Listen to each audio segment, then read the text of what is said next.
Good evening and welcome to the Township of Woolwich Special Council Budget Meeting on January 10th, 2022. I hope you were all able to enjoy the holidays and get some safe time with family and friends in these challenging and changing dynamics that we have.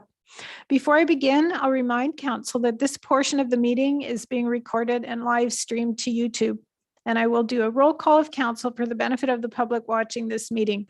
I, Mayor Shantz, am present and chairing this meeting. Councillor Martin. Councillor McMillan. Present. Councillor Merlehan. I'm present. Councillor Redekop. Present. And Councillor Shantz. Present. Thank you. We'll start with a moment of silence and a land acknowledgement. The land on which we meet has been here from time immemorial. People have inhabited southern Ontario for about 10,000 years, and we acknowledge the Attawandaron, the Anishinaabe, and Haudenosaunee people who lived here when settlers arrived and who share this land with us. May we together learn to care for and respect each other, our flora and fauna, and the land we inhabit together. Let's just have a moment of silence before we start.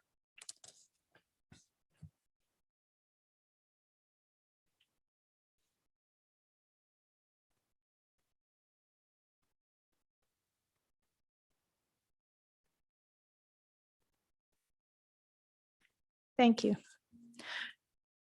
Are there any disclosures of pecuniary interest? Seeing none. I want to start tonight by acknowledging and extending my thanks to Richard and all of senior management for preparing the budget and the report and for wrestling with priorities that fit our strategic objectives and our current realities. I know how hard you have all worked to ensure we meet our legislative commitments, keep our level of services intact, and direct resources to Council's strategic initiatives. So thank you, and I look forward to a good discussion today and in the next couple of weeks. So the budget reports are set up similar to last year, and we will again tackle the budget at a high level. If anyone has specific questions, we can drill down into that area. We have 4 meetings scheduled for discussion with a final approval set for February 7th, assuming everything goes according to our plans. I'll ask Richard to keep track of our discussion as it relates to questions for more information and or any potential directions that we give along the way. Before I turn the meeting over to Richard for comments, I will make a few remarks. So we've been saying for a few years that we're at a crossroads. I believe we've actually crossed over that line. According to an AMO summary of municipalities, we are in the top 20% of municipalities by population. That's the top 20% in Ontario by population. So how do we see ourselves as we own this current reality? Our focus has been on catching up with our infrastructure, addressing housing issues, and promoting environmental and financial stewardship. What does that look like as we hold on to what is important in our past, but move into the future? We should take lessons learned from other municipalities and set ourselves up for future success, both socially and fiscally. That's not always an easy thing to do, sort of like looking into a crystal ball. We have been forward thinking with both an infrastructure levy and more recently a green levy, and have instructed staff to maintain and increase both those levies to ensure certain tax dollars are directed to those specific initiatives. And I commend this council for continuing to push forward with specific financing for these 2 areas of investment. We have also asked staff to keep our base operating budget to 2.5%. It sounds like that will be in line with or lower than some of our other local municipalities. In addition, we have discussed an increase in road staff that will be addressed with assessment growth. With our current staffing complement, we cannot meet our requirements for road maintenance. So assessment growth is a good source of funds to maintain that increased infrastructure. Our population is growing at about 1.5% per year. And growth is always a bit of a challenge. And a certain amount of growth can be accommodated with existing staff, but there's a tipping point where more staff is needed. And I think we're reaching that point in a couple of areas, and the road maintenance area was one of those. So with those parameters and an assumed total increase of 2.5% from our comparators, our tax rate will likely remain the lowest of any of our local municipalities. Some of them are projecting a higher increase than the 2.5%. We've had some discussions around debenturing, and the budget does have some provision for debenture. We do have a very conservative debenture policy, and I think balances I think our debenture okay, it's going to be that kind of a night. I think our debenture policy balances the need to borrow with the desire for good fiscal stewardship. Good use of debt allows users of an asset to pay for it as it's used, rather than requiring previous ratepayers to finance a project. That was an interesting concept for me to wrap my head around at one point too. But I think it's a good way to look at debenturing. You simply can't have a budget discussion in 2022 without talking about COVID and its impact on the operation of the township. Recreation in particular has been a hard hit with numerous starts and stops. Staff have had to be very flexible and creative in their planning.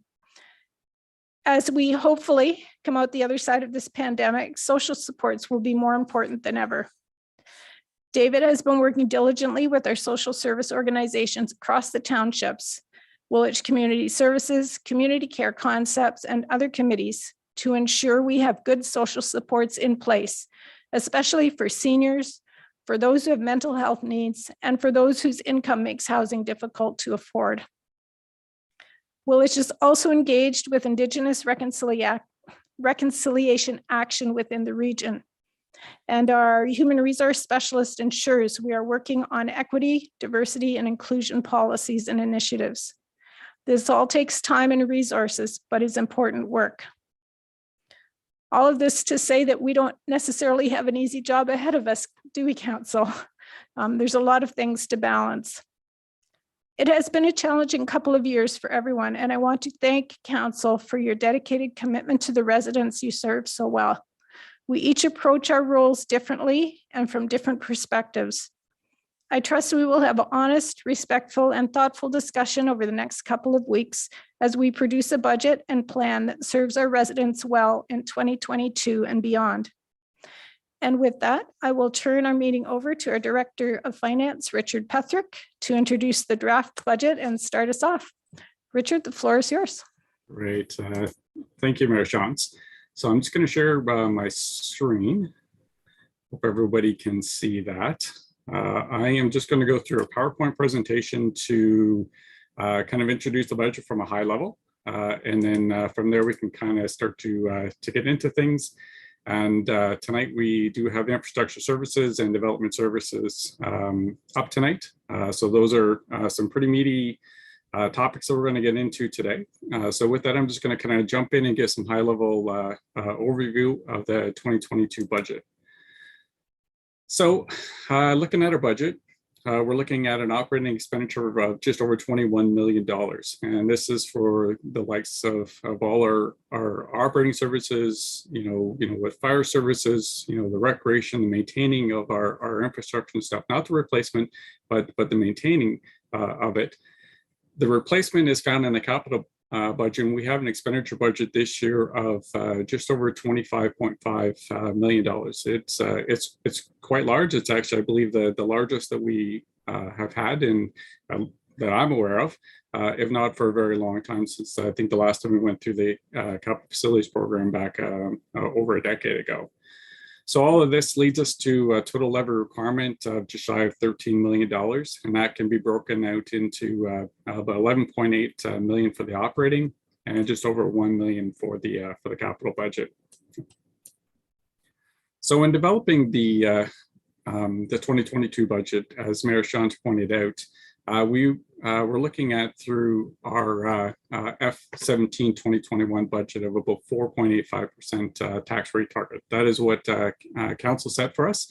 And so I can say that this budget before you tonight actually is at 4.85%. And that can be broken down into 2.5% for the base, as well as 1.5% for the infrastructure levy.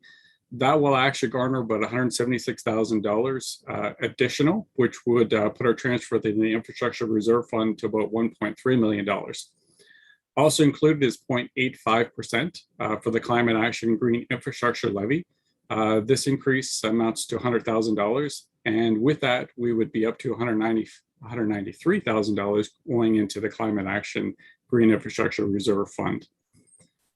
So as Mayor Sean's pointed out, we are a growing municipality. We saw a really good assessment growth coming into 2022. I think through the budget development report, I was projecting anywhere between 3 and 4%. We ended up at 4.29%. That translates into roughly about $504,000.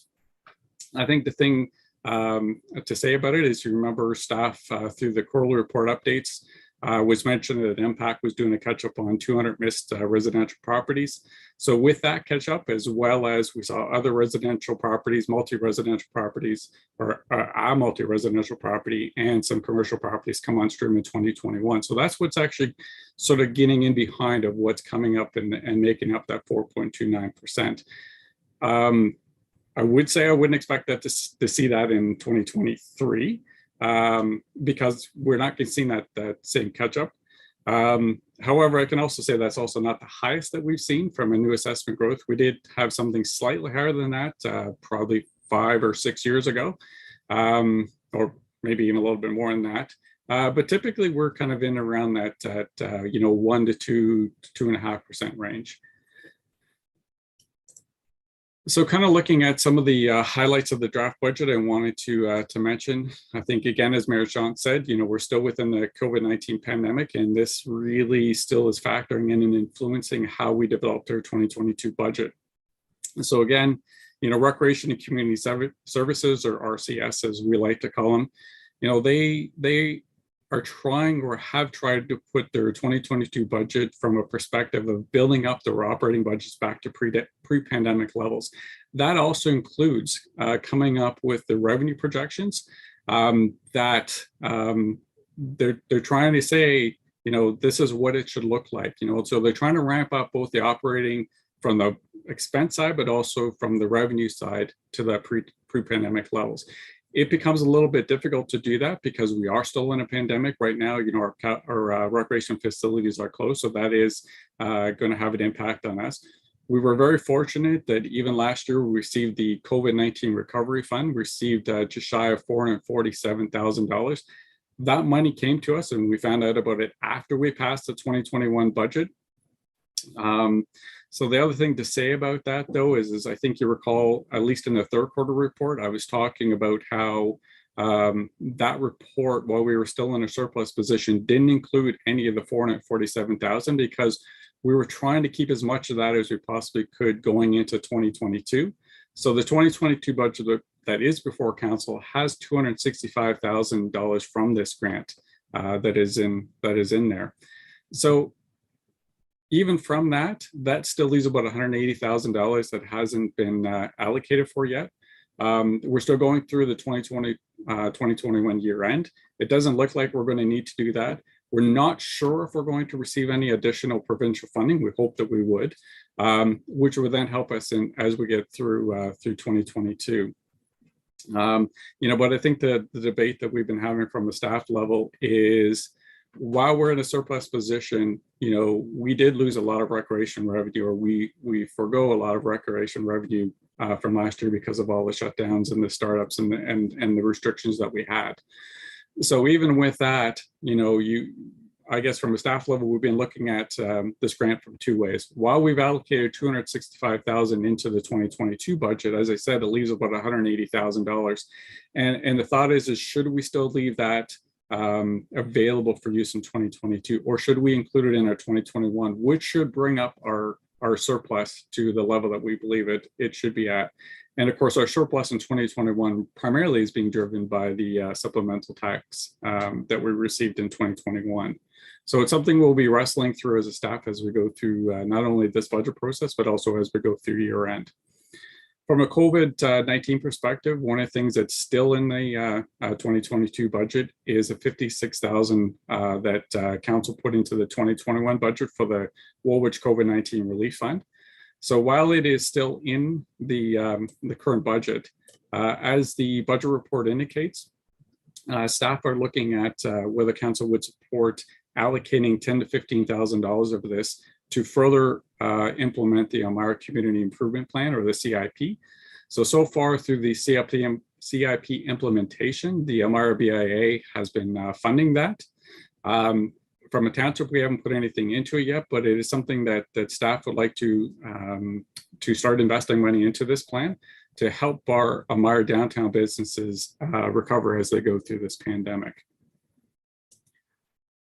A couple of other things and more on the revenue side.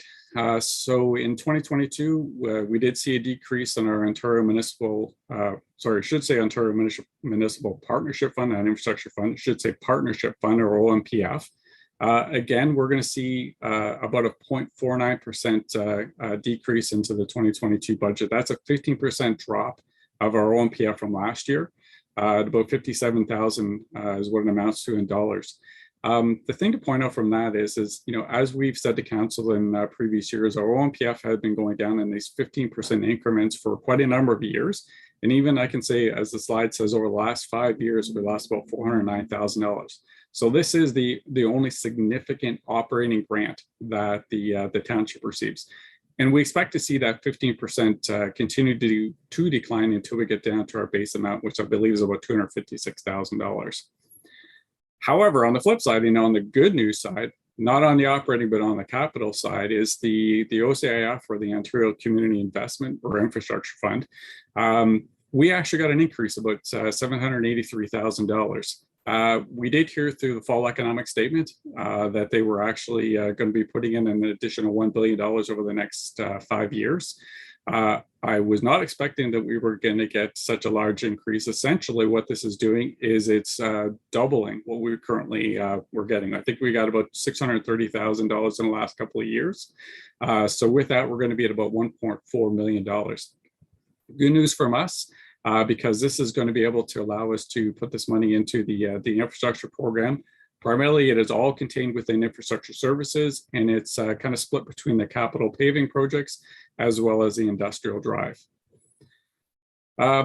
Again, from a revenue perspective, you will see in the financial services budget that the Water North Hydro dividend is projected to be $50,000 less than the 2021 budget, but it'll be in line with what we actually saw in 2021 as the actual.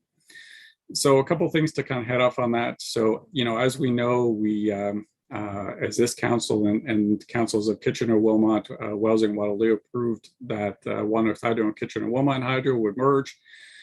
Through that, you're going to see that cost synergies, or that savings, which the utilities and the shareholders, which we are our shareholder, can retain for the 10 years. So we are expecting to see some dividends increase over the next years.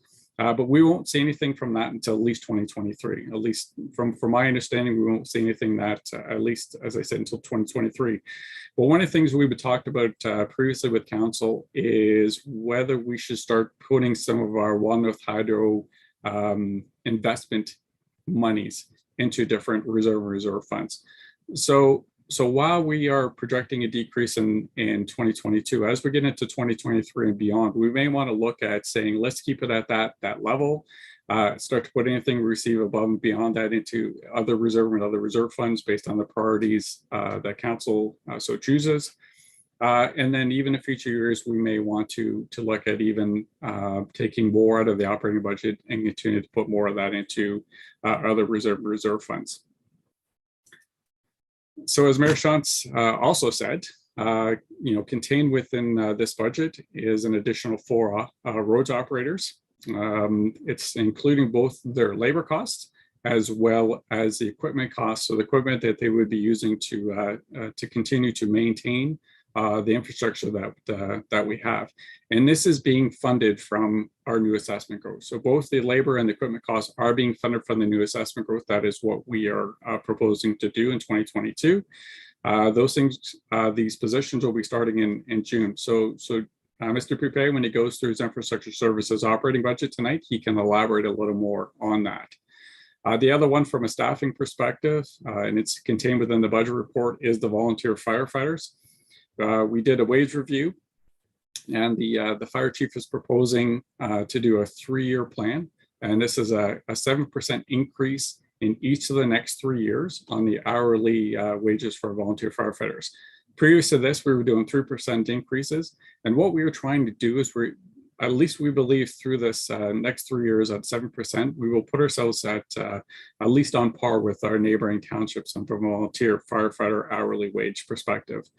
And also we're looking at doing some phased increases for strike pay. So this is the pay for, chiefs, district chiefs, captains, engineers, and the like. Because we're also very significantly behind on that compared to the other townships within the region. So again, from that, we're going to can have a further discussion at council on Thursday when we talk the fire operating budget. So I think specific questions to that can wait until Thursday when we have the chief with us and we can go over his budget from that perspective. But it is a cost driver that's in the 2022 budget. I think one of the things that we also really need to have a good discussion about is our internal and external debenturing or borrowing that's going to be in our 2022 draft budget. So right now we have about $1.13 million set for, and I would say it'd be set for internally borrowing. And this is for the Brazza Drain 1 project. The reason why I'm proposing that we do this from an internal borrowing perspective, and as the budget report outlines, when you do external borrowing, you should be doing something that leads to an asset that you own. We technically don't have drains on our books as an asset because I don't believe that they are truly an asset. There's a mixed viewpoint between municipalities of whether they see that as an asset or not. But so we don't have municipal drains as a tangible capital asset on our books. But when we're looking at the Brazza Drain 1 project, we're looking at borrowing just the township's portion because obviously the whole project will be billing out the portion that belongs to the affected residents. But we still have about $1 million that is the township's portion, and that's for not just things that are on our roadways, but everything that is along the along that drain that can be attributed to the township. We also are looking at $3.76 million in external borrowing, and this is for the Peel Street pedestrian bridge, part of the industrial drive, as well as the North Sanitary pumping station. So these borrowings are going to have an impact on our 2023 budget, both from a general operating budget perspective, and that would be the Brazza Drain in Peel Street, as well as our wastewater operating budgets, and that would be for the industrial drive and the North Sanitary pumping station. And of course, these borrowings are necessary from a staff perspective because without that, we're not going to be able to achieve these projects. We just don't have enough funding from both a reserve fund as well as a capital levy perspective to be able to get these projects done. And again, we'll be able to have a good, wholesome discussion about it because it'll be part of the infrastructure services capital budget discussion tonight. But just a little bit on that, and it is contained within the budget report, but it's not on the slide. So we currently have $2.6 million in outstanding external debt, and that's related to our capital facilities program, as well as the Elwer Acres water extension and previous capital paving works. And additional, we also have $320,000 in internal borrowing, and that was for our LED streetlight conversion project. But we're going to be taking on an additional $727,000 this year. And that was for the 2021 hot mix resurfacing program. We had a debt component of that. It was in our 2020 budget. We brought forward into the 2021 because we couldn't accomplish that in 2020. So we're going to be taking that on this year. Now, the repayment for that is going to be captured in, we have one just an expired capital paving debenture, we're going to have another capital paving debenture expire next year. So we're going to be able to repay that $727,000. We already have that contained within the budget. So essentially, it's just flipping.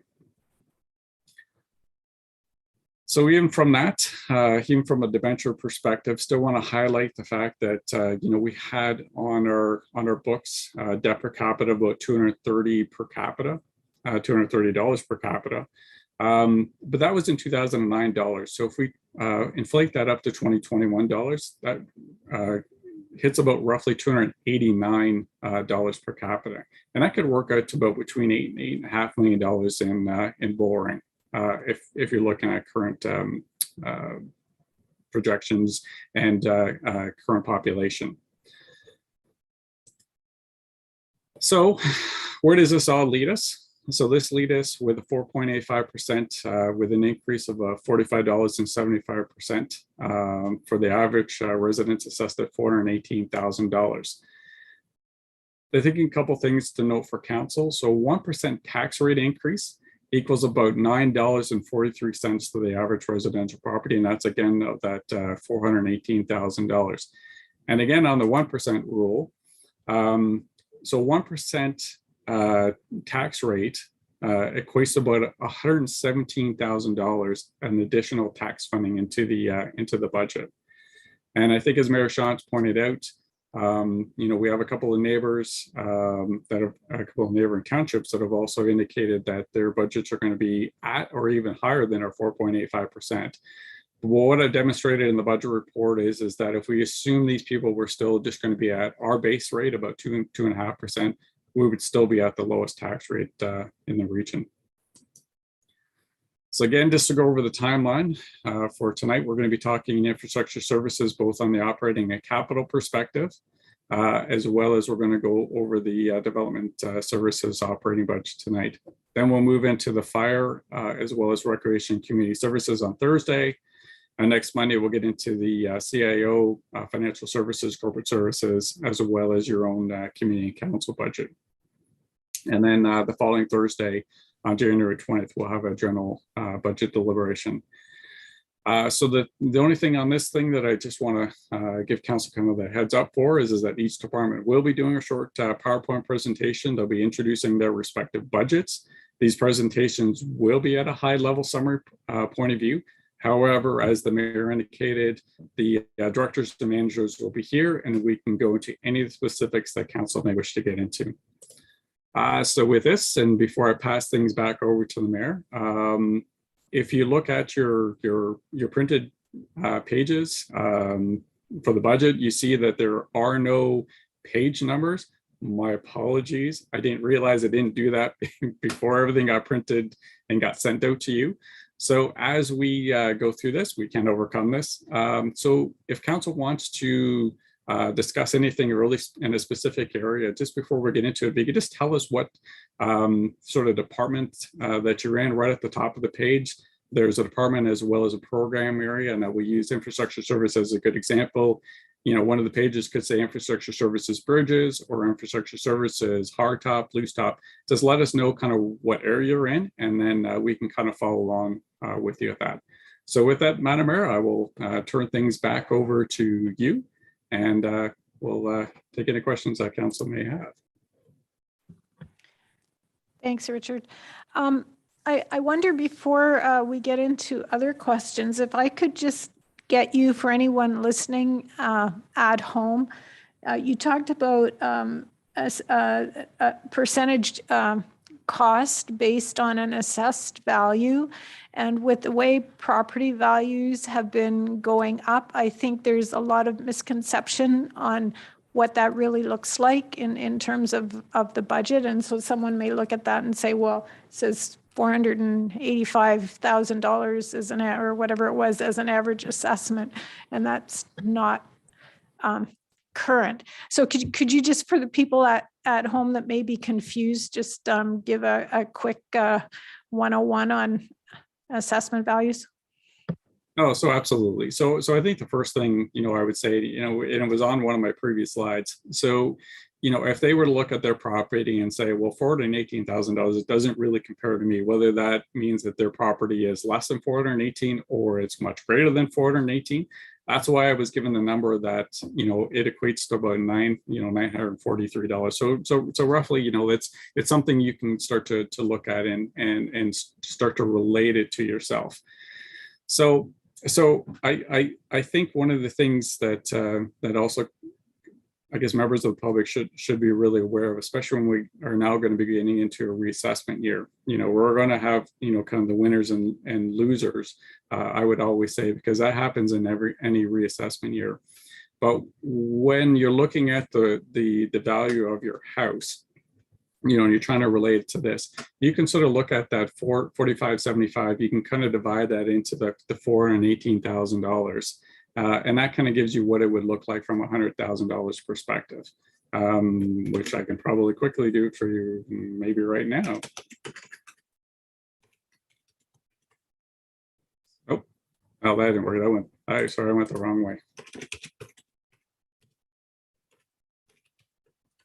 This is one of the good things about being in Zoom. Sorry, it doesn't seem to want to come up to me. No, apologies for that, but it is a way that you can actually break it out by just sort of dividing that $45.75 into 418,000, and then you can sort of multiply that up, excuse me, to what your assessed value is. So it's not probably the greatest explanation you were looking for, but hopefully it did provide some information. I think the key piece is it's what's the assessed value is on your tax bill, not what you think you could sell your house for today. Absolutely. And I think that's the biggest key thing, Madam Mayor, is that typically your assessed value always lags behind market value. It always does. And, with us, we were supposed to be doing a reassessment, I think last year.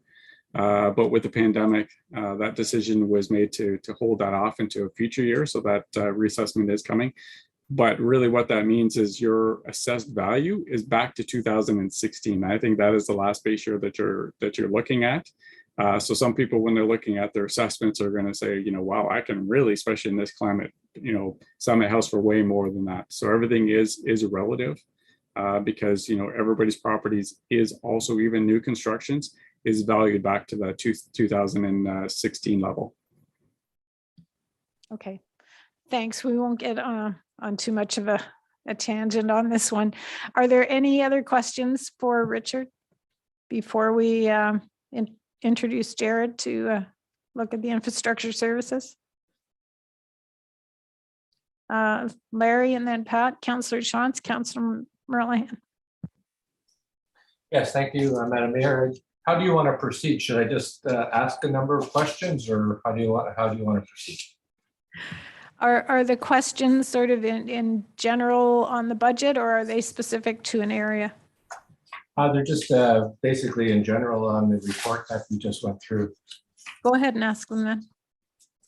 Okay, so I just wanted to make one note, and I think it's the same for everybody, is it says that it affects COVID-19 is continuing to have an impact and has been felt across the organization. And I think we have to keep in mind that that is also an impact on the community and the people that we serve as well. So we're not the only ones that are feeling the pinch. So I just wanted to point that out. And a couple of other things. We talked about the base increase of being 4.85%, or I should say the proposed tax increase. But if we add the 4.29% onto that, it's actually a 9.414% increase total as well. One question I do have for Mr. Petrick, though, and this is, I don't know, I just can't get my head around this one. It's on page 4 of your report. It says this assessment growth relates to new assessment in the township, i.e. new construction, and differs from the impact of reassessment, which are revenue neutral and do not translate into additional funds. How is that revenue neutral? I didn't understand that. Sure. Through you, Madam Mayor. So I think it was something I was alluding to a little bit before. So when you're looking at new assessment, so obviously that is stuff that is newly constructed. It wasn't here before. When you're looking at reassessment, you're looking at existing houses or existing properties and just changing the values of those properties. So all that really does is it just shifts the taxes. So from us as a municipality, we'll look at just the township in and itself. If we were asking for $10 million in levy, this year, and we were doing a reassessment, it's that reassessment really just depends on it's shifting as to who's actually paying that. So when you're looking at reassessment, some properties go up, some properties go down, some properties may stay somewhat similar. And again, it's just how are you distributing that $10 million? It doesn't mean that just because all the assessments have gone up, that means that we're going to keep at the same tax rate. What happens is that tax rate actually goes down. That's conceivably what happens, because we're still looking at $10 million divided against a greater assessment pot. Hopefully that helps. Yeah, okay. I think now that you mentioned that, I think you've explained that before, and it just maybe it'll sink in one of these times. I'm just going through my notes here. Just bear with me for a sec. Oh, and the other one is on page 14, where it talks about insufficient funds in the operating budget for water and wastewater. And I know that we've always been lagging behind on what the region is charging us for that. And I'm wondering why we wouldn't increase that a little bit to so that we're not running into insufficient funds in those departments. Through Madam Mayor, I think you're relating this to the need for external borrowing, correct? Yeah, so, could be. Yeah. Yeah. So those numbers that I'm talking about are the service charges. So those are the bi-monthly. I think they're $26 per infrastructure. So that's not really related to what we're getting charged from the region, which is on the operating side. This is more kind of a service charge relating to the capital. So all that money gets put directly into our reserve fund, and that's what we use to fund our capital programs. And so that $26 bi-monthly per utility hasn't increased since we last did a full study in 2005. It's remained at that same level since 2005. We haven't increased it since then. And, I think from a staff level, we do recognize that it is still the largest in the region. But really it's that money that we use and we put away into our reserve funds that we use for our capital programs. And unfortunately, when we're getting into 2022's budget, there just isn't enough on the wastewater or the sewer side. There just isn't enough money to be able to accomplish the programs that we're forecasting to do in 2022. But typically, does a region not charge us higher rates, and we've held it back in the past? And that's why my question is, why wouldn't we just increase that a bit to fill in the void? Yeah. So through Madam Mayor, so again, that regional rate is on the operating side. So we see that on the operating side, where this is actually talking about it from more on the capital side. Okay, thank you. I think that's all I have, Madam Mayor. Okay, thank you. Councillor Merlehan and then Councillor Redicott. Thank you, through you, Mayor Shantz, to Mr. Petrick. Your presentation referred to adding 4 roads crew to the 2022 budget.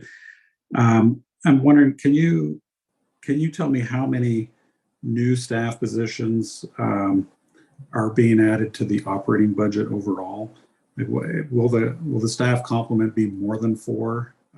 My understanding is, just reading through different departments and stuff, that there's actually more than 4. So I just wanted to get clarity on that.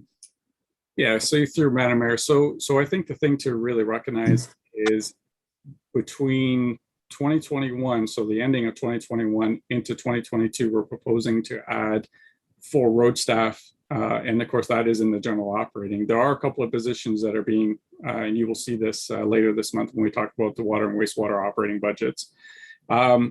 But you may also recall that during 2021, we also, staff came to council after the 2021 budget and asked for 2 additional staff. One was in the development engineering section, and one was in the building department section. So those two staff have been added. Now, the thing to remember about those two staff is that they are self-funded, meaning that the additional building staff is actually being funded from building permit fees, as well as the development engineering staff member is being paid for through the development engineering fees that are collected from new subdivisions and the like. So those are maybe what you're talking about, because there were a couple of staff additions that did occur, but they occurred after the 2021 budget approval. Okay, yeah, thanks for that clarification. Also, I noticed a part-time position in the economic development column. I guess I can wait until that presentation, but I don't know if you were talking about staffing. I guess that. Are there any other positions that I could have missed along the way other than the ones we just talked about? Not that is jumping, not as jumping to my mind from that perspective. So yeah, and I think, you know, if I can just add, and again, I think, you know, through Madam Mayor, we will get into it when we get into the economic development budget. You know, we did have a staff part-time person in the tourism section, and they have been in the tourism section for a while. So I'm not sure if that is what you're referring to, that has occurred. Okay, maybe. Yeah, maybe just the way the numbers were going. I know because of the reorg, some things got pushed around. And so the numbers, when I was going through different things, seemed a little out of whack until I thought about some of those rejuggling that we did. But okay, I just wanted to get the numbers straight in my head so that when we do go through these other presentations, that it isn't a surprise to anybody. Okay, thanks. Oh, absolutely. You know, and through Madam Mayor, you know, as we go through it, and if it does come up again, or if I remember it, you remember it, yeah, let's jump in and talk about it and make sure we're all clear of what's being proposed. Thank you. Councillor Reddick. Yeah, thank you, Madam Mayor. Through you, thank you, Richard, for your narrative report. As council knows and as staff know, I'm not a numbers guy, so I really appreciate the narrative form where you highlight some of the pressures. And we are under a lot of pressure in the township when you talk about grants and lack of grants and the loss of revenue from Waterloo North Hydro. So I really appreciate that you've highlighted those different things that the township is under, and that we can also discuss later on the numbers from the various departments. But I thank you for your honesty and especially around the debenture question. That is really important for the township and how much external or internal debt that we might take on. So thanks again for a very good report. Are there other questions for Mr. Petrick before we move on to Mr. Poupé? Okay, I'm not seeing any. So next then is Infrastructure Services, and we'll call on Jared Poupé, Director of Infrastructure Services. The floor is yours, sir.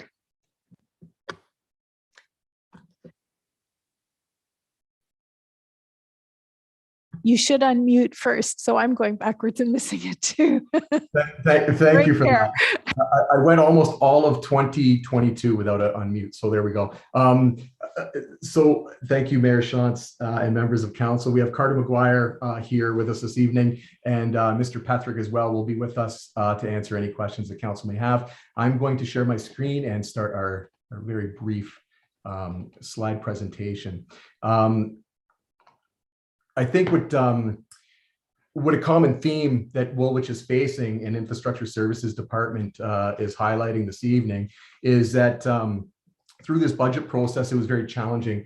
There are a number of priorities and directives that we feel are outpacing revenue streams. It's quite simple as far as we're concerned. And we will walk through some of those this evening. We have the operating side that we're going to open up with. And I will switch to the next slide. A second here, I'm sorry. There we go. So in the 2022 draft operating budget, council is aware that we're responsible for a number of regulations and legislative obligations.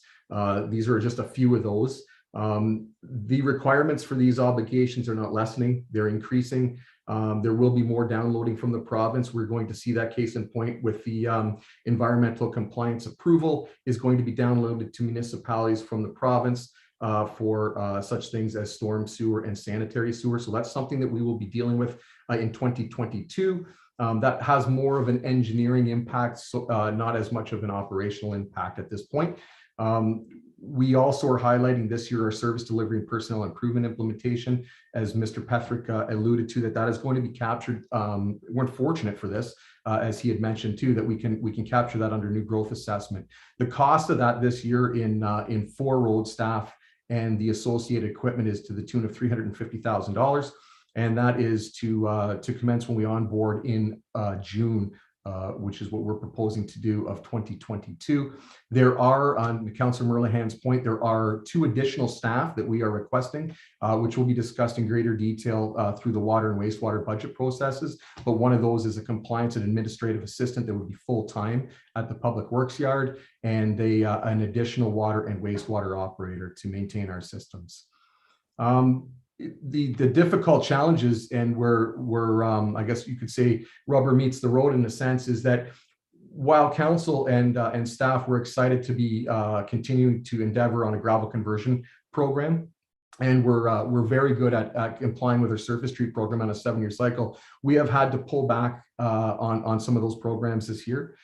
Just simply because there are too many priorities and every department's facing this and not enough revenue stream. So we are continuing to resurface our gravel program as directed by council on closer to a 7-year cycle. Council will recall we brought a report in 2021. We were on about an 11-year cycle, but we are committing still this year to continue on closer to a 7-year with gravel resurfacing. However, that does come at a cost. We won't be able to convert any roads this year. We will start to prep some roads. Vance, Ryder Road, Cramp Road, all down in the southeast corner of Breslau. That's going to continue. And surface treatment, we are staying focused on the 3rd lift essentially for the converted roads that we undertook last year. We put two lifts of surface treatment on Guelph Town Line, Fife and Lurch. So those were great initiatives. They're holding up very well. It's a good news story, but unfortunately, we're just going to have to not move as fast as we would hope on converting more gravel roads. And another piece that I think is important for council, I know that we're talking the 2022 budget, but I want council to be aware that as part of legislated obligation, stormwater management is under the microscope at the province. There are stricter requirements. When developments are proceeding, the province is laying down ongoing maintenance requirements, ensuring that facilities are meeting their design obligations and functioning accordingly. And of course, as developments progress, those are under the care and control of the developer until such time that the municipality takes ownership and has it forever and a day. So the developers are on the hook for a period of time, and they essentially establish those criteria and create the designs, and then the township or municipality looks after those. So I want council to be aware that we are in discussions with neighboring townships to do some joint initiatives. We feel that there would be cost benefit to that. But it will not be, I will say it's not a cheap endeavor. We do need to get a better handle on our assessments, and we can highlight that you will see the Township of Woolwich spends very little on its stormwater management maintenance facilities, very, very little dollars. So that is something that we do need to improve and ramp up, and we just want to bring that to council's attention this year in preparation for already talking next year's budget. I'm going to stop sharing. So a few things that we can take through, take council through on the operating budget, and I'm not, in fairness, I'm not 100% sure. I'm going to talk in I guess what we'll call sections of our operating. So it'll be under the engineering and min section, for example, or the bridge and road side. So I'll take us through a few sections. Please stop me at any point if you have questions or you can't locate where we are. I just want to do a brief highlight, and then we will turn it over to council. Just some things to note is that the 4 road staff, their equipment rates have been bled out over the course of the operating budgets. So you will see increases in some of those areas. If we go to bridge, for example, so in the bridge account, you will see a reduction under the external contract section. That is simply a priority versus revenue stream issue. We were needing to contain and be within that 4.85%. And this was just a result of that. So we have a little bit less under that external contract item. Typically, we would use that to engage consultants to do some assessing of bridges and so forth. So it's something we will manage. I just want council to be aware of that. Excuse me. Under roadside, I think it's important that we bring to council's attention as well that this is where we have our tree removal, planting, maintenance, and our tree maintenance accounts. This is an area where we focused on boulevard tree planting. This is something that staff would like to have a conversation with council on. We ran into a scenario this year where we were planting boulevard trees and came across some opposition in a neighborhood, and we're looking for some direction from council as staff have looked at this as a part of the greening initiative and something that we felt council was endorsing, and that obviously the boulevard is public space. And we were able to shift gears, thankfully. So again, one thing that I think Woolwich prides itself in is its service delivery and customer service ability. So that was something we were able to come across something. We were able to shift gears. It cost us nothing to do that. And we found another location to plant those trees and felt that we needed to have a further conversation with council about what the direction is. Is the boulevard a place for trees to be planted regardless of what a homeowner would say? Certainly, we're not going to be foolish about it. But if there is open space and there's no utility in the way and it's far away from a driveway or any sightline issue, that would be deemed a reasonable location to plant a tree. So that's something that I think we do want to get some clarity on in this year's budget deliberation process.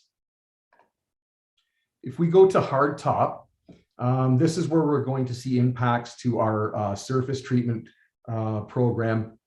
There is a reduction of about $45,000 under surface treatment. That only leaves us $255,000 this year. What staff are planning to do is to place that final lift on Guelph Town Line, Fife and Lurch, which would complete the conversion of those roads down in the southeast quadrant of Breslau. And then look to pick up another additional street. And then any additional monies remaining, we would then use that to prep roads such as Ryder, Vance, and Cramp Road and get them ready for converting in a future year, yet to be determined. Hopefully in 23, but we're not sure. In loose top, you will see the gravel resurfacing is significantly higher than it has been in the past. Typically, we would spend a couple $100,000 a year on gravel. However, as a result of reporting and trying to get close to a 7-year cycle, gravel resurface has increased, and we are committed to continuing that. There is a little bit of dollars, about $50,000 in that account that we are looking to earmark for preparatory work for conversion as well. So we expect to spend about $150,000 in preparatory work on some of the adjacent roads down in Breslau. Just wanted council to be aware that that doesn't jump off the page. An important piece under winter control. Staff have made a switch. We see cost savings, significant cost savings, I would say, on product. Namely the salt product. We are just switching to white rock salt, getting away from the thaw rock.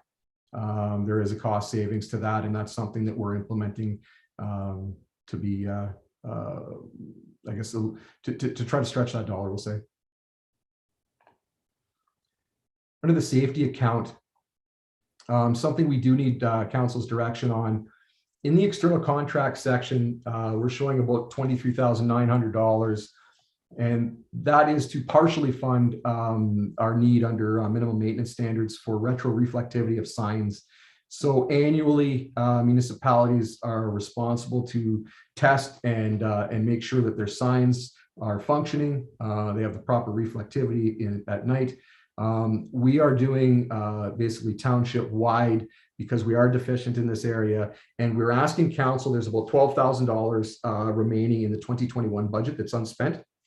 We're asking council to carry that over specifically for this contract so that we can complete all the signs this year.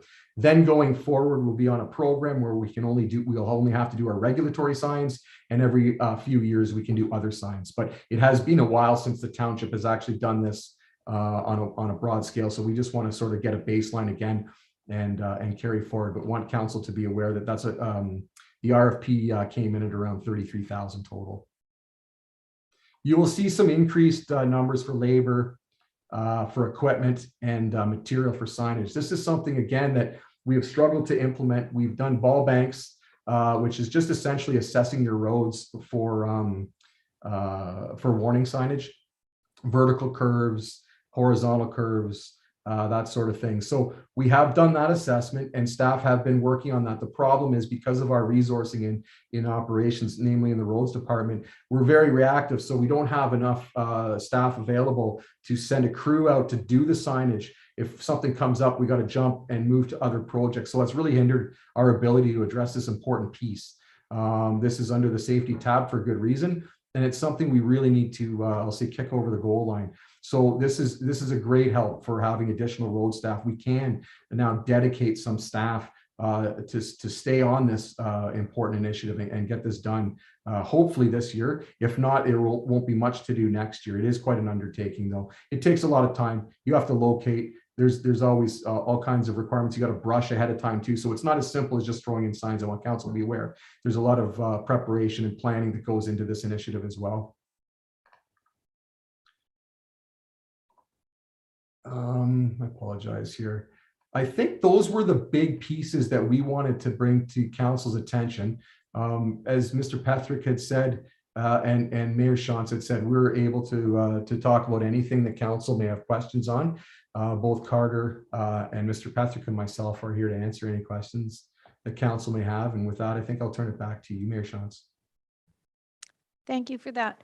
Council, what questions do you have? Councillor Martin. You're muted.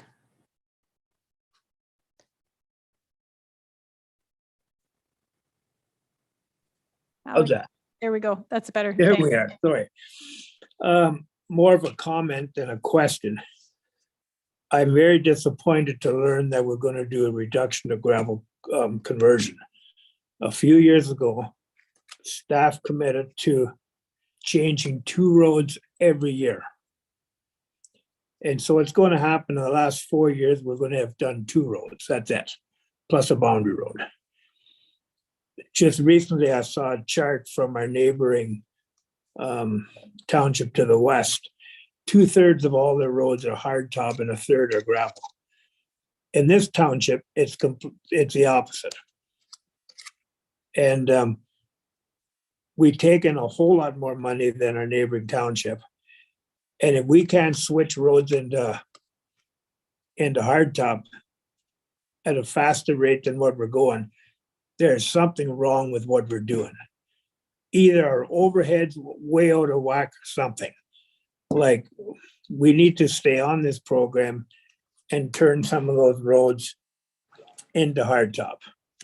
In fact, I think the last report we got, staff even said it pays to turn them into hardtop for maintenance. So to see we're not doing anything this year, and next year we'll get some roads ready, and then maybe the next year we'll do it, I find that almost unacceptable. And besides that, every time I've asked about it, I've been told, yeah, we're still doing it, we're staying on top of it. Well, obviously we're not. Okay, thanks. Jared, did you have any comment on that, or? Sure. Through you, Mayor Shantz, to Councillor Martin, we I think there's a number of pieces to this. Some of our neighboring townships, they do road building themselves internally.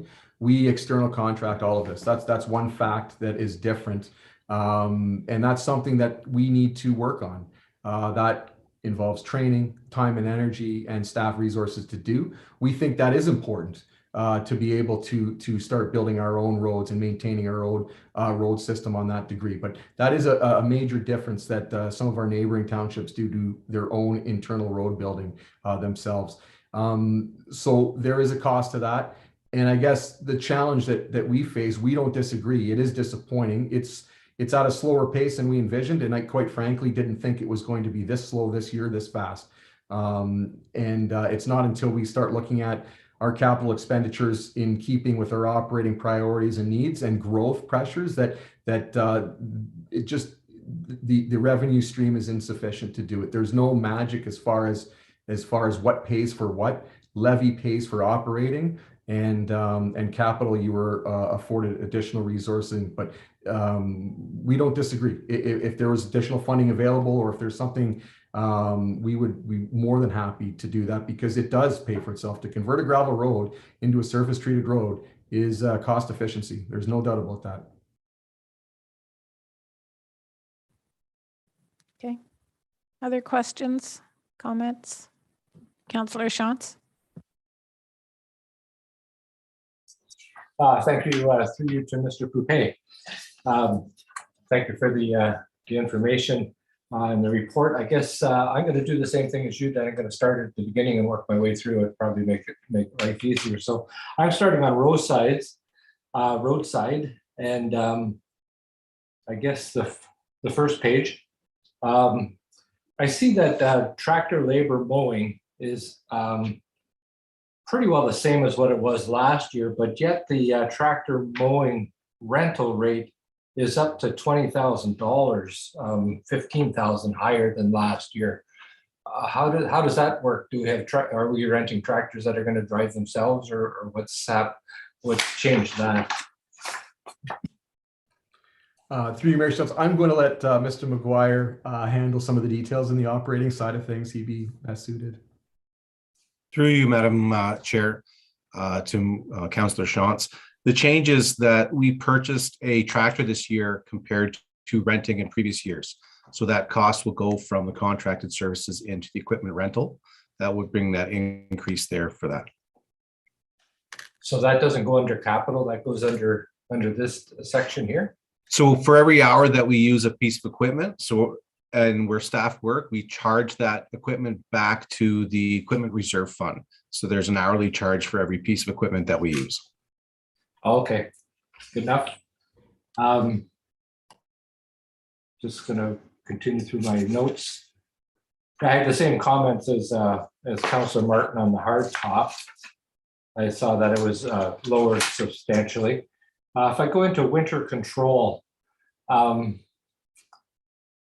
the 156 compared to the 114 under staff costs on the very top section there, is that just the extra staff that we have on board?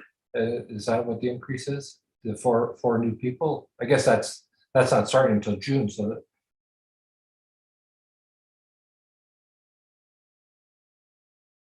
Who wants to take that one? Sorry, Mayor Schultz, I would let Mr. McGuire take that too, but that would be, I would assume, we did do some right sizing on the winter control as well, but that does to me appear to be as a result of some increased staffing, but I can let Carter answer. Through you, Madam Chair. That is correct. So some of that funding is based on that we took the increase of staffing, if we to add 4 into the budget, applied it into the winter amount that we assume with the 4 additional staff through the winter season, November, December. We will see that increase strictly because they'll be doing winter control on weekends or work associated to that type of function. So the increase is there because of that.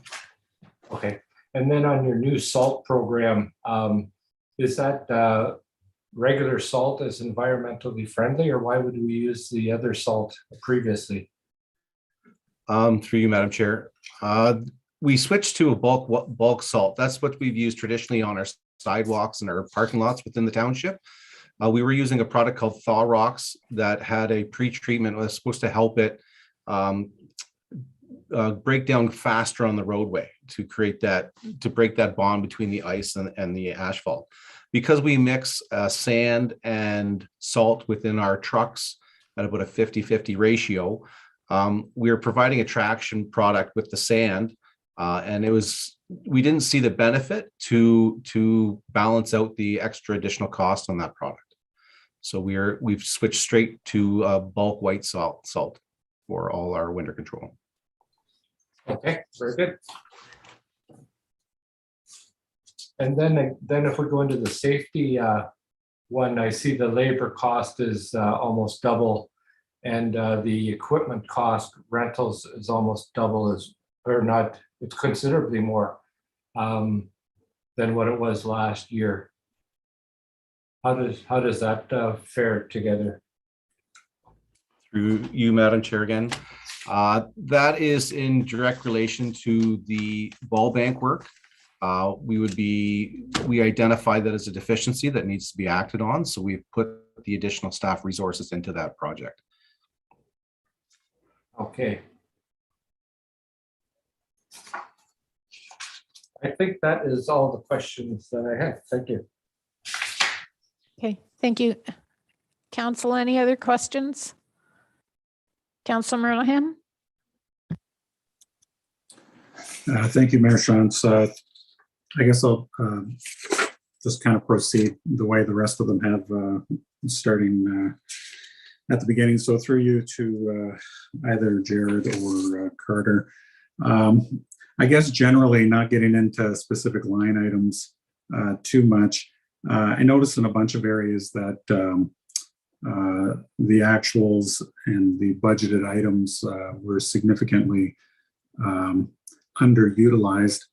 And I was just I was just going to ask, like, what areas did work just not happen, I guess, this year in certain things. And I get that there was more work done in certain areas, but some things are going to go the wayside.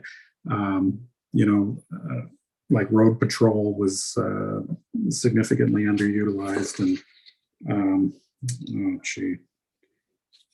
I don't know. There were some other ones. I mean, you're going to know more specifically, but what were we missing this past year? I can fill that, and through you, Mayor Shantz, to Councilor Merlehan. So what you're seeing here, for the most part, and it could vary between accounts, but for the most part, I would say you're just seeing a lag in invoicing being processed. That's really what it is, because we don't get all our invoices in until I think we have until the end of February, Richard, if I recall correctly. So a lot of that is simply a lag. Like, there's a number of accounts we know we have spent just over or just under, and we see the same thing. We're like, it's not showing up, but it's simply that you just haven't received invoicing. It simply hasn't been processed. So these will line up much better, but there would be some accounts that will be plus and minus in there. So if there's something very specific, we can provide an answer back later. That's not a problem to do. But I would say, like, as far as the trees go on the roadside, that was significantly other, but we know we're a bit over. So, we have spent that money on the boulevard trees. So if that's something that you want to send a list of some areas, we can certainly provide that information, whether it actually is online with what we were budgeting. Okay. Yeah, I wouldn't mind knowing. And then when we add 4 new people, just seeing that all this work, that you're putting in the budget that you want done, that the taxpayers are looking to have done, actually gets done. I guess that would be the takeaway for me. You mentioned the stormwater maintenance as a prelude to next year. Probably in the last 3 years, we've spent about $500 in total on stormwater management, and we have a $12,000 budget item here. So can you talk about the specific project earmarked for that amount? So through you, Mayor Shantz, to Councilor Merlehan, there's a number of things. We have to get a baseline first for our facilities, the condition up they're in. We have a lot of facilities that wouldn't yet be coming up to their clean out area, even though some of them are quite old. So that's the one issue with stormwater management facilities, is they could be around for 20 years before you need to do the clean out. What is happening though is a lot of these facilities that we've taken on, namely through Breslau, some of the newer areas, and even in St. Jacobs for that matter, Maryhill, environmental compliance approvals are predicated on their design and their ability to perform as designed. So taking out suspended solids, making sure they have clean outflows. So you have to do some monitoring. So what we would look to try to do initially is get a baseline sense for the age, the depth of sediment within these systems. You know, are they functioning? And that's something we would look to do at contracted services. That's your best bang for the buck. We have been talking, like I had mentioned, with some neighboring municipalities. They're a little bit ahead of us. So they have been getting some information and we're learning what they're finding out too. So I think our plan going forward would be into 2023 is to have bring something forward for council on a bit of a joint initiative to get us some value. But it is important for us first to fully grasp what facilities we have and how they're functioning before we're off and running. Okay, so the 12,000 is for an external contract to basically get a report to see where we're at. Is that what you're saying? It depends, and I apologize if this is an aggregate of can you help me with where you're looking right now? It's the roadside program expenditures, labor, stormwater, pond maintenance. Mm-hmm. So if it's labor, a labor account would generally be our own staff dealing with stormwater related issues. We don't really have any monies this year to deal with contracted services. It's more a fact-finding mission for us with our neighboring municipalities. So we have some ability for our staff to do our own some investigation, depending on what we find out in our meetings with the neighboring municipalities. But that's generally just a reactive account is really what that is. Okay, and I'm just curious then why the 12,000. Do you have a certain amount of hours or something that you think is required, or? And before I get too far, we should let Mr. McGuire answer. Okay, sure. For you, Madam Chair. The increase in the labor budget in that storm maintenance was kind of taken out of an assessment of some of our storm channels and our stormwater management facilities. We traditionally haven't had any funding or staff resources to get in there and do trimming and open up some of those facilities. With the potential, with the increase of staff available to do that work, that was identified as one of the programs to accomplish this this upcoming year, is to start to take more time of the staff to be able to get in there and open up some of those facilities. It's a benefit to that facility to have that sunlight in there and then control some of the temperatures. It also increases flows. Okay. Moving along, I'm just curious on this one. What does $14 get us for material debris pickup? Is that like somebody picked up a bag of garbage and we put it in the budget? Through you, Madam Chair. Typically, we spend that small amount of money on garbage bags. It's kind of, the bags are purchased through a building maintenance account, and then that $14 was just kind of a carryover. Probably an error on myself that I saw an account there or an amount, and I just carried that forward to at least be able to associate one box of garbage bags towards that account. Yeah. Okay. I don't want to nickel and dime you there. That was just curiosity, pure. No, it's kind of funny when you point that out. Yeah. I can pause if Richard wants to say something. Sorry, through you, Madam Mayor. I think the materials that Councilmember Hand's talking about, the $14, that's actually the actual spent in 2021. I think that's, if I'm looking at the right column and the right line, I think it was the actual that I was looking at. You're looking at the materials for debris pickup? Yeah. Yeah, that was actually what was spent in 2021. We had a budget of 200. We only spent 14, and they're budgeting 500 next year. Yeah. Okay. So we only got the garbage bags, I suppose.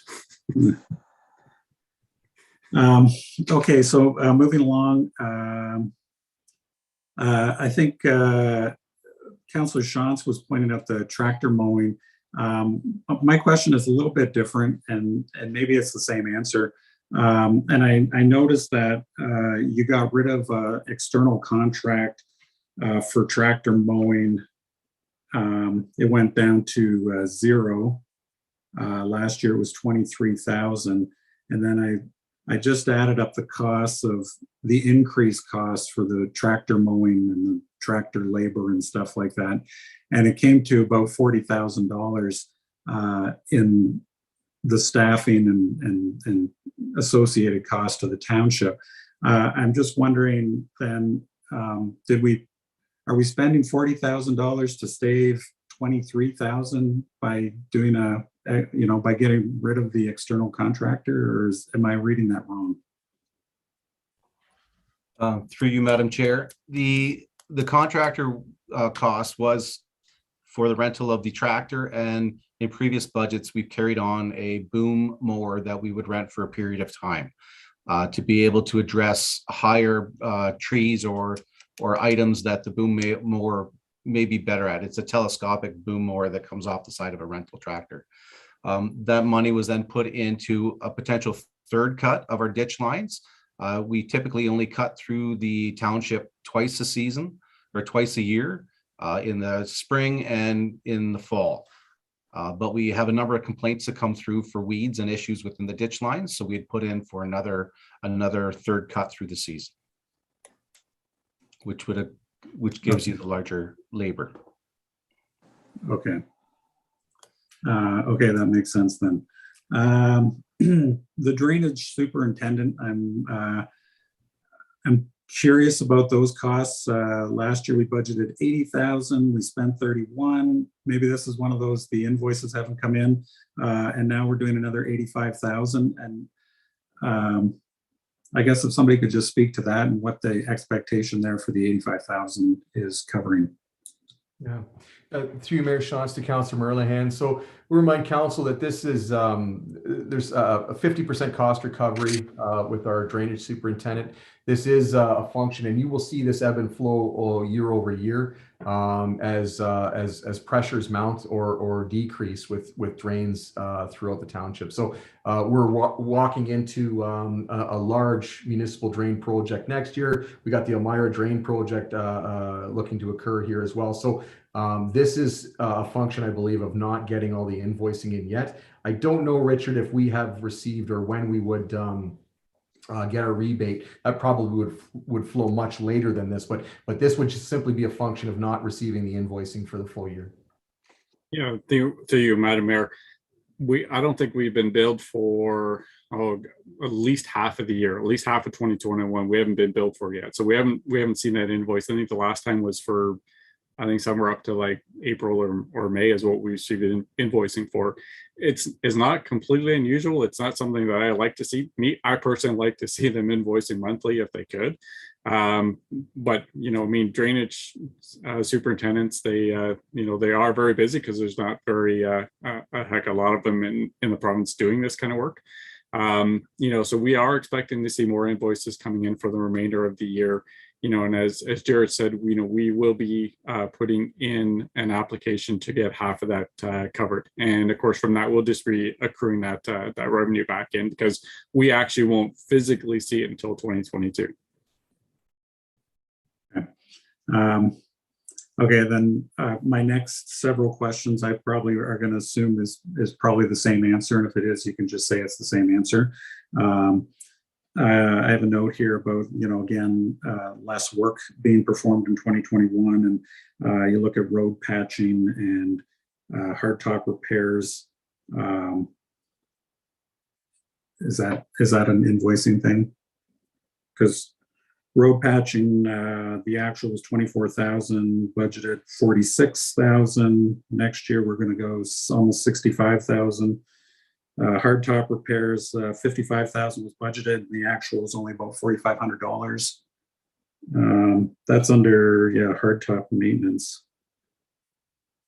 The other ones seem to be more or less in line. The traffic line marking, 125,000. Actual is 80,000.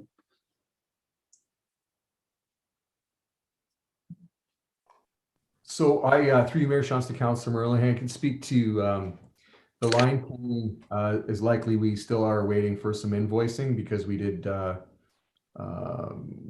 typically comes later, and I believe we could be reviewing that as we speak. Regarding the road patching, I'm going to let Carter answer that one. Through you, Madam Chair, the actuals for this year were significantly lower because of our staff resourcing. We did not get into our pothole program until we hired 2 students, and we were lucky enough that we were able to have those students, because of the skill that we had returning with one of the individuals, to have a student staff members man that piece of equipment for the month. So that's a drastic reduction in the amount of hourly wage that it would be to perform that work. There are increases in there for going forward for the number of hours that we've budgeted into that program. Every program that we have is based on the number of hours we believe should be taken towards that project, and then the breakout of staff and labor. So the increases you'll see there, it's a drastic one based on staffing by 2 students compared to staffing by full-time staff. But we were not in the compliance when we waited that long. We need to be able to have staff out doing that work prior to waiting for April or May for staff to start. And if I may, one thing I think is important to highlight here as we're going through this process is we had budgeted in the past for what we felt we needed to spend, right? That's what we had tried to share with council. And this is going back into before we had reorganized into the departments we are now. So it isn't, I just want council to be aware that it's not as simple as going, oh, you didn't spend this account, therefore, you don't need it. I think we want to be very clear that when you only have, and again, I think it's important to state the number, we have 4 road staff plus 1 lead hand for 350 odd kilometers of road. That far exceeds any other township. We have the largest gravel road program in the entire region of Waterloo. So, you get a call, we have to deal with an emergency. Well, whatever we're doing, we're dropping, we're going. And we don't have crews, we have 1 crew.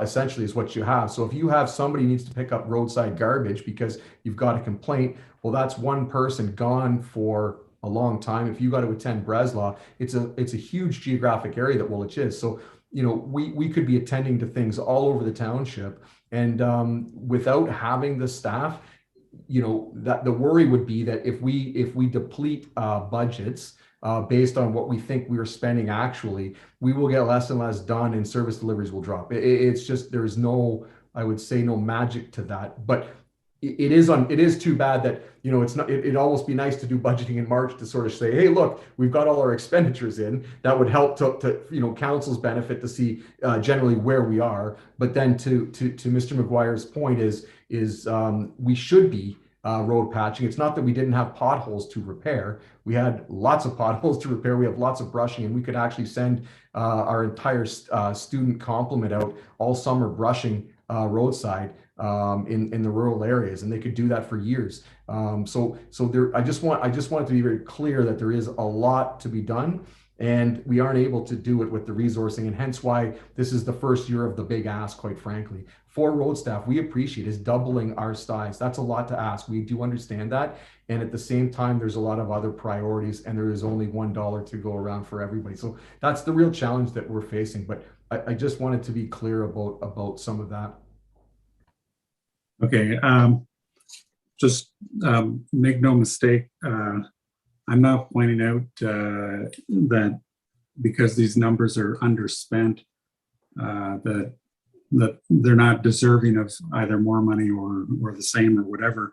But the numbers do tell a story, and the story that you're telling me is actually pretty embarrassing for all of us here, that a municipality of our size is relying on a couple of students for like 1 month to fill our potholes, and that's all we have. So, that's a story that goes to, yes, this department needs more roads people to be having the potholes, because yes, I know there are a lot of potholes, and I hear about them too.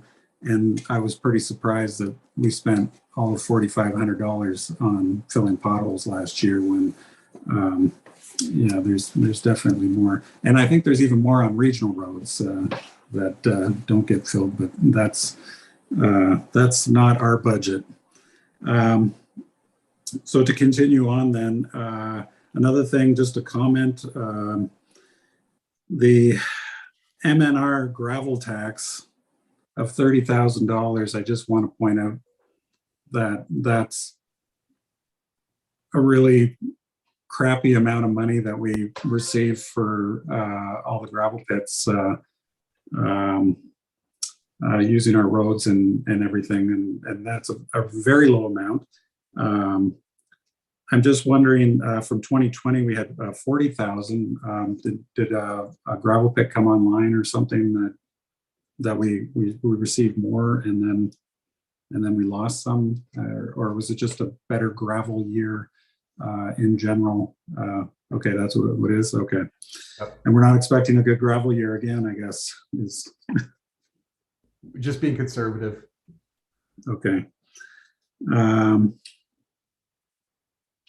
Okay, I also had a comment here about the gravel conversion, and that's been explained, so we'll go there. As far as the salt, I know Councillor Shantz asked about that. I just did a quick Google search when I was doing this because my first thought was the environmental concerns of untreated salt versus whatever.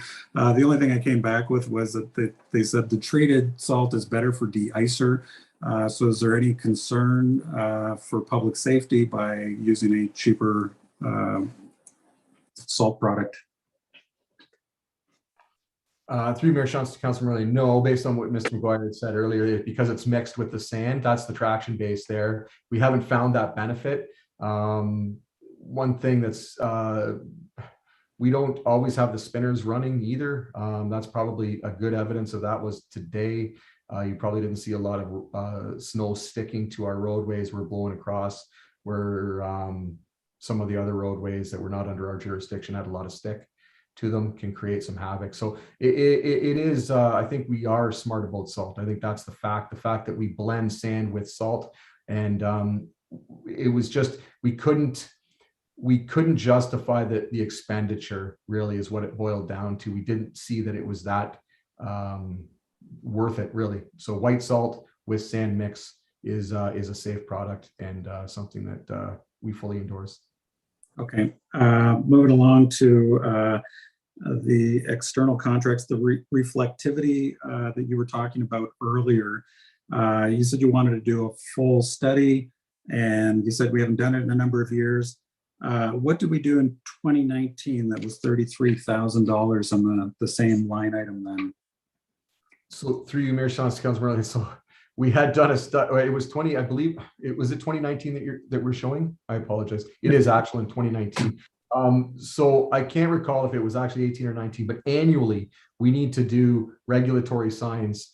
So that's 3/4 of that budget would have been the regulatory compliance sign that need to be done every year. So we're deficient by 3 years then on our regulatory signs. So the thinking there was we're already 3 years behind. Let's just get them all done again to the tune of about the same price, really, actually, with I think the RFP closed at around 33 or 34,000. So it's good to know that from 2019 to 2022, there really hasn't been an increase to complete that work. But you will see this year over year smooth out. So there shouldn't be this ebb and flow to this account. It should be more smooth because we have obligations annually. Okay, thank you. I don't have any more comments about your budget. Thanks.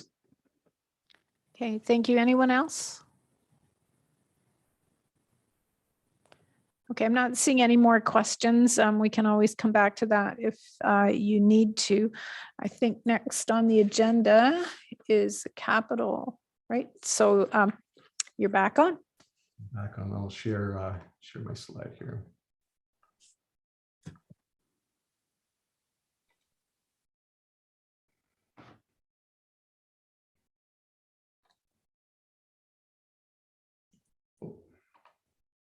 There we go.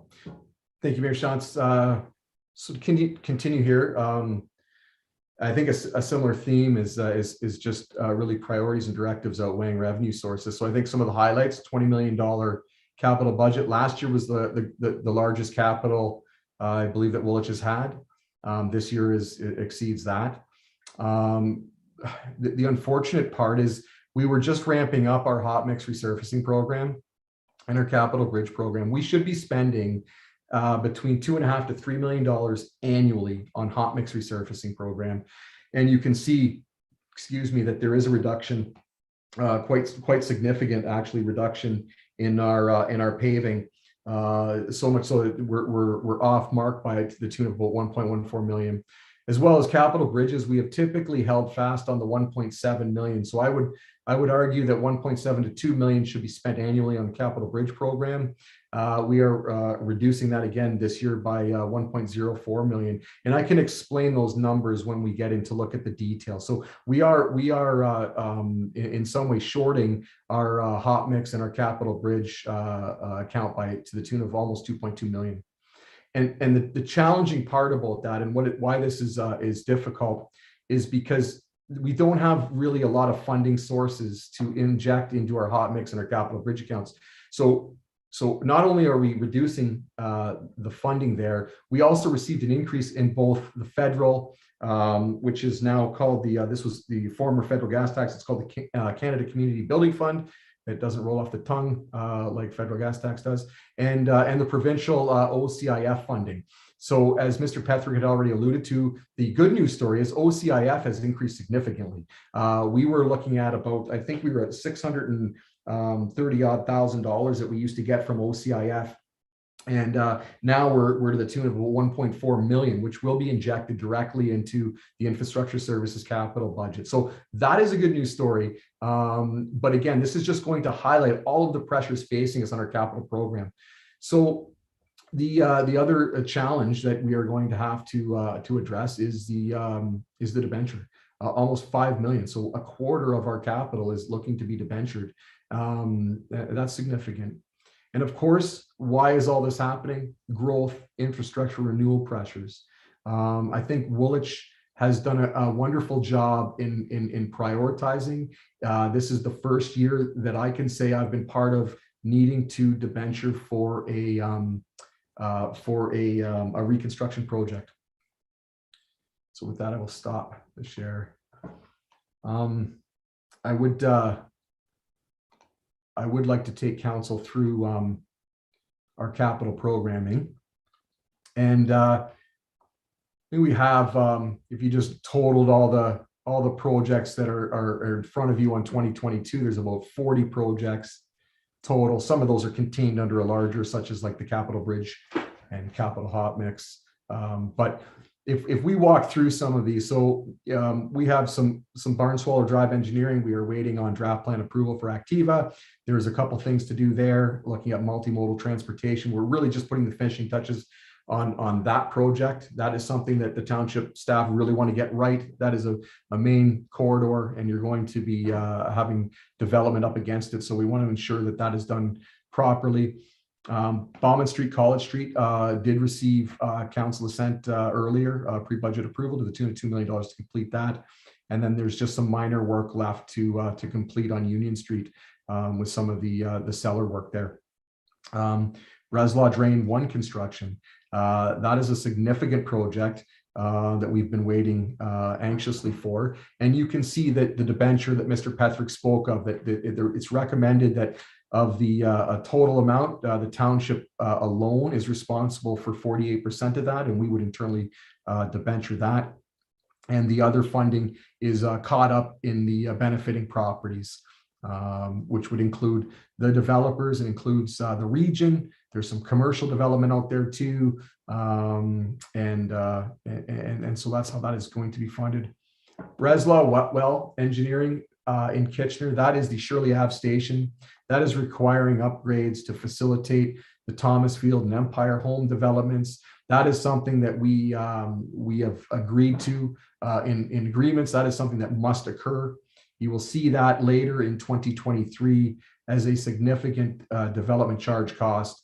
At this point, we're estimating $6 million for the construction of that to be development charge funded. So I want council to be aware of that. That is something that there is no, it'd be nice not to do it. It's a must do. We have already made commitments for that to facilitate the development. Here's our capital bridge expenditures. I'm sure council will want to have some discussion about this. The disappointing part, I guess, from a staff perspective, is that last year we were able to complete a number of reconstruction projects. This year, the only construction project that is shown is the conversion of the pedestrian, the Peel Street Bridge from vehicular to pedestrian in Winterburn. You'll see of the 1.7 million that is estimated, 1.5 of that is debenture. 400,000 of that is shown as the emergency repair that council endorsed on the low-level bridge, and the remaining $770,000 is to go strictly for design. There's no more construction work to occur other than some preparatory design work, which is necessary. But this is the first time we really haven't had a number of culvert replacements or smaller bridges to do. Church Street South, Church Street East construction. It's a regional project. We're showing that again. That is committed dollars. This is long awaited and long overdue. This would be just the township's portion. We have some engineering continuing still. Duke Street has been ongoing. Flamingo Grosbeak is an in-house design. George Street and High Street is continuing and progressing. So there's a lot of engineering projects on the books, which is great. We will have a lot of shovel-ready projects. It's just a matter of funding the construction in the appropriate year. Greenhouse Road engineering is something that we were able to push off because it is development-driven. That is predominantly DC as well, to the tune of almost 90, just over 90%, I believe. But that is something that will have a time frame to it. We will have to construct it at the appropriate time. We have the second phase of Maryhill occurring. That is ongoing and progressing well as well. Hot mix resurfacing. This is not a great news story. We are able to complete Crow's Foot now. Martin Grove Road, we felt that it was important to do that road since we've done the bridge. We get in there, do the road, and that whole stretch is complete. And Reedswood Drive, we have a funding partner in Mapleton for that portion too. So there's some economy of scale to occur with that. Industrial Drive construction is a big construction project. Timing of that's important because we have Church Street East ongoing. It wouldn't make sense to do Duke Street. There's a lot of roads we wouldn't want to do at the same time that we're doing large regional jobs. So we felt that Industrial Drive needs to occur while the region is doing Church Street, because it really doesn't affect any flow through traffic. So there is some method to the madness there. And it's an expensive project. It's long overdue. We do need some pedestrian multimodal use of transportation. We need some lay-by parking out there for the transport trucks to improve business. I think it's going to look really good when it's done, and we can get a nice sign as an entrance feature there. So that's an exciting project, I think, for the township. Maintenance paving. We're staying focused for the most part in Conestoga. We can do Westview Court in Floridale off of Ruggles Road. So that's good that we're proceeding with the maintenance paving. That's a good program for us. Another engineering work. Again, a lot of these engineering projects line up with future reconstructions, either driven by development or driven by the region. And in this case, Martin's Lane, with the region looking to do Arthur Street. That is bleeds into the North Sanitary Pumping Station. Now that development in Lunor has been contemplated, there are no upgrades required to the North Pumping Station, to the building itself. So we are just really, I guess, renovating the building. It is quite archaic, and we are upgrading it. And then as part of that work through the region's Arthur Street project, we will then provide an appropriately sized force main. So they all work kind of hand in glove, because that's to look after the industrial lands, which we're calling the Northeast Industrial Lands, the Elmira Pet area, BioEng, that area.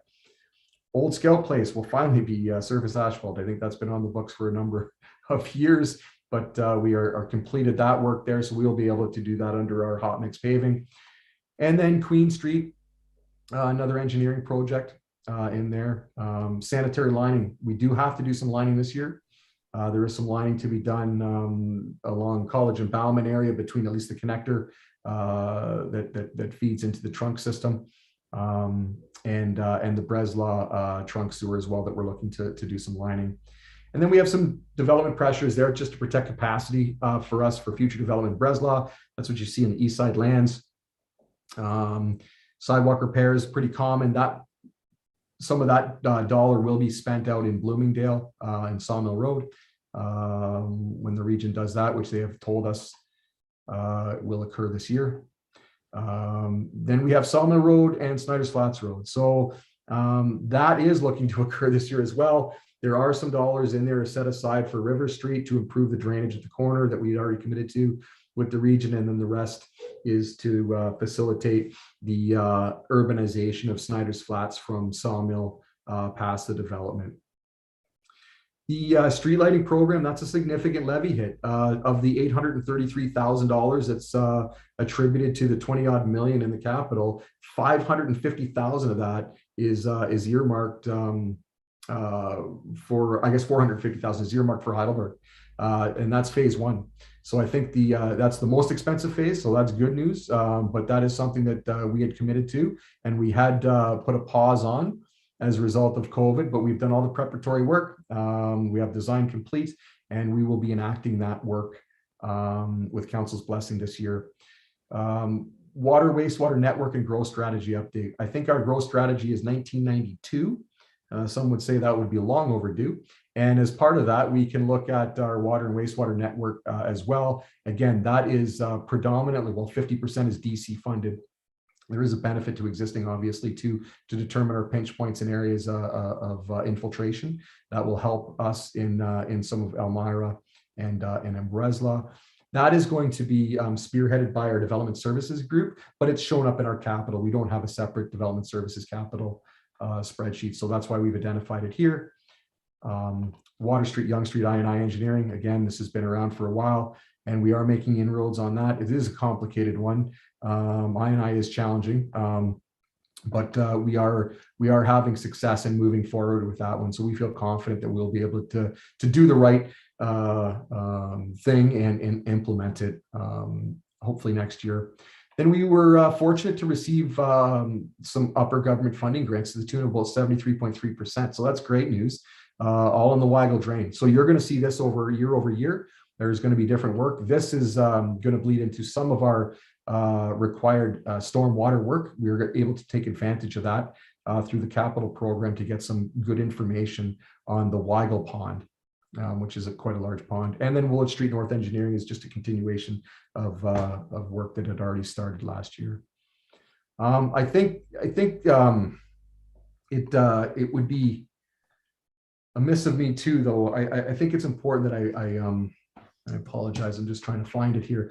Mr. Petrick had a wonderful, something that really struck me through the process. On page 12 of his report, he had a nice pie chart. I feel I'm visual. A lot of numbers make me nauseous. But when you look at it in the visual sense, it really does paint an incredible picture of how funding works in the township of Woolwich. For example, other reserves and reserve funds are over 1/3 of our entire program is funded through our reserve funds. That's a huge piece, right? So we do rely on our water, wastewater funds. Development charges picks up 17%. The levy increase is 4%. There's only 4% levy on this $20 million. It just shows you the pressures that you're receiving from development. And yet all the while we have upper government funding to the tune of, we'll call it close to 10%, I would say. So upper government funding is, in a sense, exceeding our levy input into our own capital budget. That's kind of some of the takeaways that I had. And it is unfortunate that we're at that crossroad a little bit. We're 19% of this year's 2022 capital. Now, this is aggregate, right? This isn't just infrastructure services department. So I'll be clear about that, because of ours, I think we're about 25% of ours is debenture, but overall it works out to 19%. So I just wanted to make that comment. That was something that struck me this year, and some of the challenges, obviously, that staff and council face. With that, I think I don't want to get too much into 2023, but I think it's important that we highlight and why staff elected not to stuff everything into the upper government funding column. That's something that had been developed by staff to kind of identify to councils the day that we didn't have sufficient funds. We've always been able to manage the year of without debenture for the most part, except last year. We was the $750,000. And now this year you see to the tune of 4.9 million. Next year, we could be potentially talking around the, total right now, it's almost 13 million. If you look at upper government funding and the debenture column together, that's almost $13 million. Some of this we can't push off. I would say the Breslau wet well, which is the largest chunk, half of that is a must do. That's something that has to occur. The nice thing about that is development charges, and that we can recoup that interest. So there is no cost as far as the interest is recoverable as well through the DC. So next year we're touting potentially a $23 million capital program. It just highlights the pressures, growth, and that we're all facing right now. And it's not a little township, that is for sure. So I would be, with that, Mayor Shantz, I'd happy to turn it over to you and attempt to field any questions council may have. Okay, thank you, Councillor. There are questions on the infrastructure capital budget. Councillor Martin and then McMillan. Yeah, thank you. Through you to Jared. What do we expect to learn in this study that's going to cost us 400,000 this year and another 400 next year? So through you, Mayor Shantz, to Councillor Martin. So the growth strategy, we've been relying on that since 1992, as far as growth pressures, pinch points, work that needs to occur to facilitate growth, looking at corridors. It looks at all kinds of transportation routes and everything. So I don't have all the inner workings of the growth component piece, but as far as the water and wastewater network, as much as we like to think we're intimate with our systems, there is lots to understand with respect to growth pressure. We are able to fix, for example, Union Street was a good example of this. We had a historical backflow problem on a sewer on Union Street forever since it was installed. So however long, and we would have to flush that piece of sewer multiple times a year, not just once or twice. It was multiple times a year. It was that bad. So, you know, those are things we become aware of because we're always attending. And then magically, when we get to spend, almost $5 million, we're able to rectify it. So what is nice to do now with our expanding infrastructure is to understand areas of pinch, problem areas. I&I is a major issue right now. And we're having discussions with the region about that because it does cost to treat clean water. And we do need to have a better understanding of some areas that we can tighten up. So the water wastewater network side of things will be a great benefit to operations and development services alike. The growth strategy component would be more suited for development services for how they could see growth in Woolwich. But I don't know if that fully answers. Deanne, thank you. Deanne may have some better input onto the growth side of things. Through you, Madam Mayor. So if I can just step in, just on the growth side of things. So we understand that there is going to be a lot of growth pressure in the township. There's going to be a lot more population that will need to be accommodated in the township. So that growth study will project or will plan for where that population can be accommodated out for the next 30 years. So we need to figure out where and how we can grow because not everything can be accommodated just through infill and intensification. There's going to need to be land, but there's also going to be that infill and intensification component. And then we have to figure out how to service all that development too. So it's kind of a combined study between development services for the planning of where and how to grow, and then also the infrastructure side for how to accommodate that growth, transportation and services.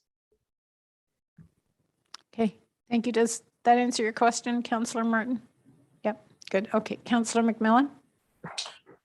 Thank you, Madam Mayor. Through you. I'd asked a question back during our budget deliberations about the 1.5% infrastructure levy and whether that was getting close to covering our infrastructure expenses or if it was closing the gap or if the gap was running away on us. I think there's some expenses this year that are certainly unforeseen and probably aren't going to be regular ones. Turning the Peel Street Bridge into a pedestrian bridge, it was going to cost us money to tear it down. Either way, we were going to be spending money on that, but that's kind of unforeseen. I think Industrial Drive, piggybacking on the region's work, that's kind of something that isn't always in our control. And so those are two big debentures, but I think if I'm looking at us going into debt, you know, if you take off the Peel Street Bridge, because I think that's an exceptionally unique, that's terrible English, but it's a special case. You know, taking that off, if we're at $3.3 million of debt, that would suggest that our 1.5%, the gap is running away from us, not being closed. Am I reading those tea leaves correctly with these numbers? Is that Jared or Richard that wants to take that one? I'll let Richard go, but I think you're right. So through Madam Mayor, so a couple of things that I would say, you know, from the infrastructure reserve side, so that's on the levy, right? So that's the levy side of things. I think the thing to recognize is that we have two debt requirements in this budget that we're proposing that is actually sewer driven, which is captured through a different reserve fund transfer. So it's not actually captured through the infrastructure levy. It's actually captured on the wastewater side. So I think that's one unique thing to kind of point out. But again, I would say, you know what? I mean, yeah, we're just recognizing that we have aging infrastructure and we still have to continue to fit it in and maintain it and find a way of getting it done. And that's why we continually try to look for upper levels any way we can to try to help us out. I mean, a good case in point is I think Glasgow Street, you know, bridge, that was a great example. Like that would have been hard for us to again try to fit that into a project, let alone try to do it through an infrastructure levy. You know, thank goodness we were able to get some upper levels of funding for that. So I'm Jared, I'd probably add a few more to it. No, it's perfect. The only addition that I would say is that we're actually short about $2.2 million in both our capital paving and our capital bridge, our hot mix and our capital bridge account. So to me, that would say that, yeah, revenues are not lining up. Yeah, go ahead, Scott. Thank you, Mayor. Thank you for that clarification. I appreciate it. So 2.2 million is kind of the red flag number hey, that's what we're short right now from the money that we're collecting and the work that needs to be done. Is that kind of a ballpark at least number that we can work with? So through you, Mayor Sean. Sorry, Jared. David, did you want to jump in before Jared, or are you happy to wait? Okay. I can wait. So go ahead.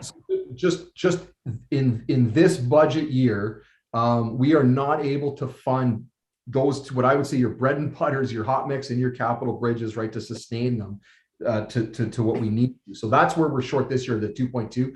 Could we find a few dollars here or there if we decided to not do some engineering work? Probably could find a few dollars, but not much. So, you know, is that the exact number? I can't say for sure, but it is very close to the $2 million mark that we are short because we aren't able to rely on water or wastewater funding for those. We only have levy, OCIF, or what we call the Canada Community Building Fund dollars or infrastructure reserve funds to fund those projects. That's the real struggle with bridges and roads. There's not a lot of funding sources, and that's where we're deficient. And I think it's clear if you start looking at our levy overthought forecast, the levy input that we have for IS right now is less than $1 million annually.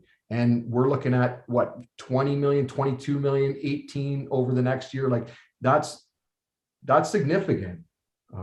So I think that would say that there is a revenue stream concern that way to do what we feel we need to do to maintain roads and bridges to the state that. So if we use nice, easy numbers and say it's not 2 million, it's 1.8 million. And our special infrastructure levy of 1.5% this year, if we round that up, is $180,000 added to the infrastructure levy. Next year, are we 10% closer to closing that gap, or does that 1.8 million become 2.3 million, despite the fact that 1.5% is increasing our infrastructure levy by $180,000? So are our costs going up faster than our funding? Is that what you're asking? That's what I'm asking. So Yes. this year we're adding $1.3 million to the infrastructure reserves through that special 1.5% infrastructure levy. And next year it'll go up again, right? And by another 180,000 or 185,000. So it'll be next year, instead of 1.3 million, it'll be 1.5 million. But are the costs going to increase by more than that number next year?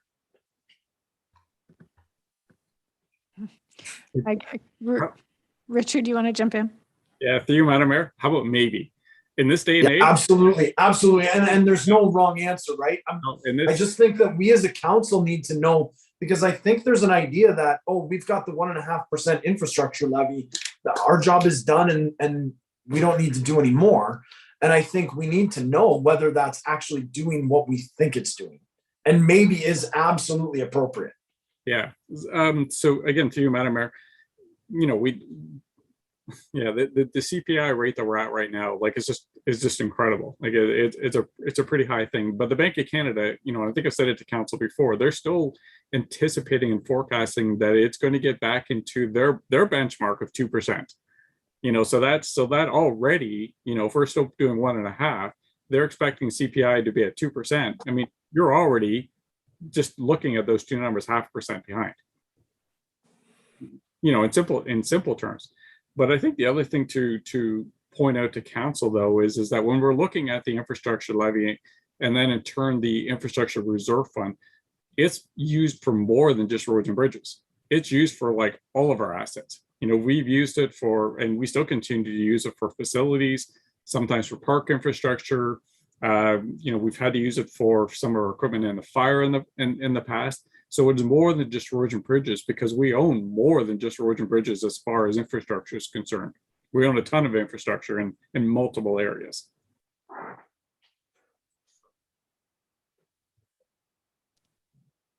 Yeah, go ahead.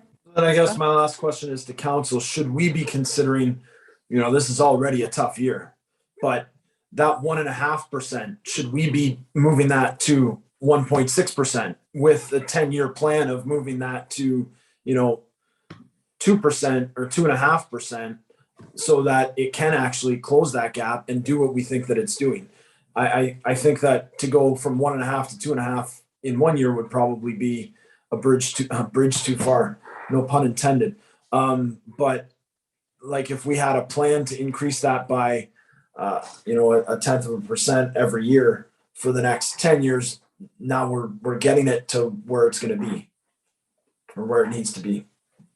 I think we had figures a number of years back that showed, and I don't remember what the numbers were, but it showed what it would cost for us to catch up in 10, 15, 20 years. Did we do some kind of projection like that, or did another? David? Yeah, go ahead.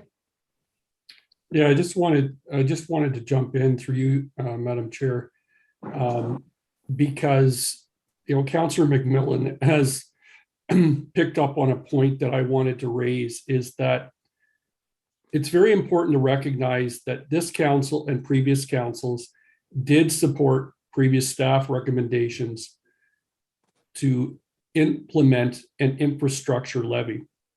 However, remembering the original report we brought forward, based at that time on simply our roads and bridges needs studies, it actually identified numbers higher than 1.5%. We needed numbers more in the 3 to 4% range, but clearly we weren't going to be able to approve budget and tax rate increases where you had infrastructure levy at 4, and then you've got cost of living increases for other parts of the budget. So to Councillor McMillan's point, he mentioned about, are we able to keep pace? No, it's difficult to keep pace when you know that the original report and the needs studies for just roads and bridges identified, and Madam Mayor, to your point, yeah, the studies identified a much higher amount. However, the second part of this, just the council needs to be aware of from a high level, is it's no different than the fact that as a country and a province, we're still catching up on infrastructure deficits that started back in the 1990s when it was popular to do 0% tax rate increases or something below inflation. And I think members of council will recall there was some advocacy that was done a number of years ago that demonstrated that we will never, as a nation or a province, catch up to the infrastructure deficit that actually exists unless bold things could be looked at, like, for example, asking the feds in the province to look at a share of the sales tax. I think it was quoted that 1% of the sales tax could do exactly what's needed to allow the municipalities throughout Canada to be able to catch up with their infrastructure deficits. So it also recognizes that addressing the infrastructure deficit will not be able to be solved by municipalities alone. It also will require federal and provincial contributions. And certainly I'd be remiss if I didn't say we are very appreciative of the money we get from the federal gas tax. We're appreciative of the fact that the province has raised our OSIF funding, et cetera. But, to the discussion on this point, I think it's very relevant to say, should the infrastructure levy have been higher years ago? Yes, but that wasn't going to carry the day. It wasn't financially achievable or realistic, from a support standpoint. No different than, as you know, the AMO report has not gotten political support because it would be very difficult for the feds or the province to support an additional 1% of the sales tax going for infrastructure. Again, not politically saleable to date. But I do think that council, from a philosophical standpoint, is starting to talk about, the crux of why we're still in the position. While, as I said, this council and previous councils have had the courage to stay on the infrastructure levy. That is a good thing. Ultimately, though, we need more levels and higher levels of funding to be able to truly address once and for all our infrastructure deficit. So I'll leave it at that for now. Okay, thank you. Councillor McMillan? Thank you, Mayor. With respect to upper levels of government and funding, obviously it's fantastic when they come through with money for us for our infrastructure. How does the lack of predictability affect our ability as a municipality to maintain our infrastructure when a lot of the funding comes in one-offs on big projects where you can have ribbon cutting and not necessarily on the hot mix and the repaving where it's more difficult to do that? I think we become a victim of being unable to deliver what we need to when we're reliant on that upper level funding the way it's currently formulated, when it's unpredictable and geared towards larger projects. Am I reading that correctly? Yeah, I think you're reading that very correctly. And every time we get in front of the ministers, we always do a presentation on stable, reliable, predictable funding. I can even say it quickly now. And how important that is for us to plan future projects, future expenditures, and to properly project into the future. Yeah. Thank you, Mayor. Thank you, staff, for the answers. Councillor Shantz, I just want to ask Councillor Reddecup, I saw a thumbs up on your screen before. Was that a thumbs up, or was it a hand up, or was it? My computer has a mind of its own this evening. So it's doing things like raising my hand when I'm not really raising my hand. So please disregard any of it that's coming from me. Sorry. Okay. I'll try to. Oh, okay, and not a problem. I just don't want to leave you out. Councillor Shantz, go ahead.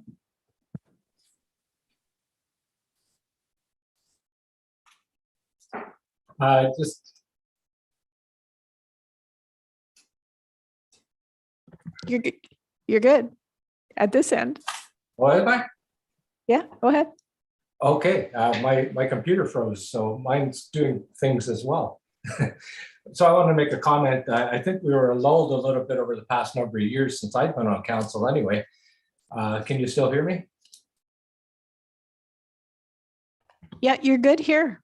Okay, because so many of the projects that we budgeted for were never completed. And it kept being put off and put off and put off to the other years. And we always ended up finding enough money to get the budget in line. But one question I do have for Mr. Petrick is, what is the carrying costs on that debenture if we would go ahead and do that?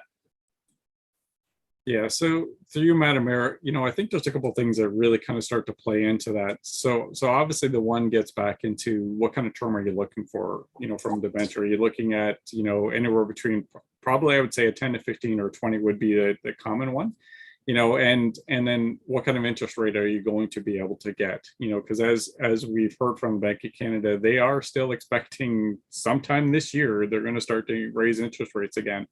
So, I think I did a couple of projections, based on anywhere between 3.5%, and I kind of did anything between a 10 and a 20-year period. So, with the projects that we have in the 2022 budget, you're looking from a general levy impact of somewhere between like $180,000 to $320,000 as an annual repayment. That's on the operating side. And then when you look at the two that are for the sewer, you're anywhere between 150 to about 267,000 annually is what the payment would be for those borings. Yeah, so I guess that concerns me quite a bit, because when we start looking at that, we're looking at a 1 or 2% a year just to carry that. And if that's going to take us 15 years to pay that back, is that a wise move? That scares me a little bit. And then when I look out further into 2023, we're up to 13.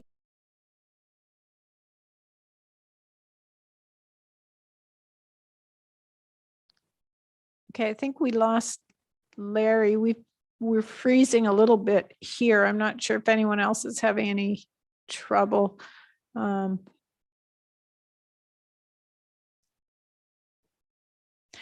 Okay, sure. I was going to take a break between this and development services, but why don't we do a 5-minute break now, and we'll see if we can get Larry back and carry on from them. So we'll make it a 7-minute to 8:15. How's that?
Hey, Alex. Alex stepped out for just a minute. Okay, can you hear me? Yes, I can. Welcome Okay. back. Yeah, thanks.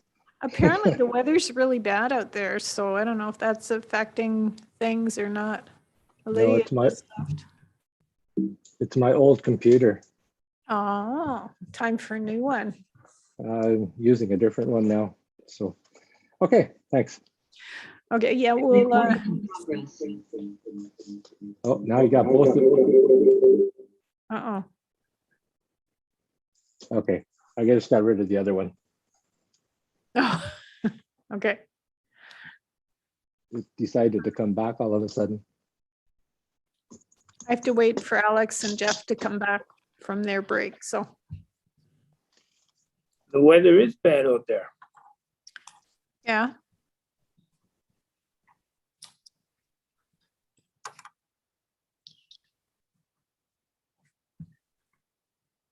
Yeah, it was a bit blustery when I came in, but.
Sandy, am I still on? You are still on, sir. Okay, thank you. Do you remember where you left off?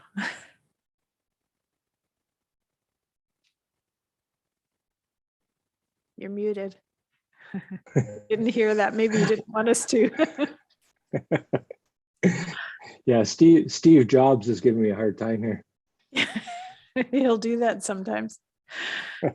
Okay, I think Scott was there. Fred's there. Scott.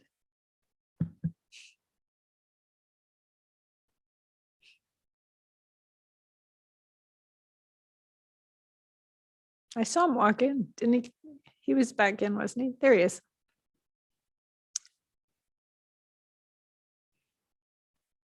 Okay, I think we're all back.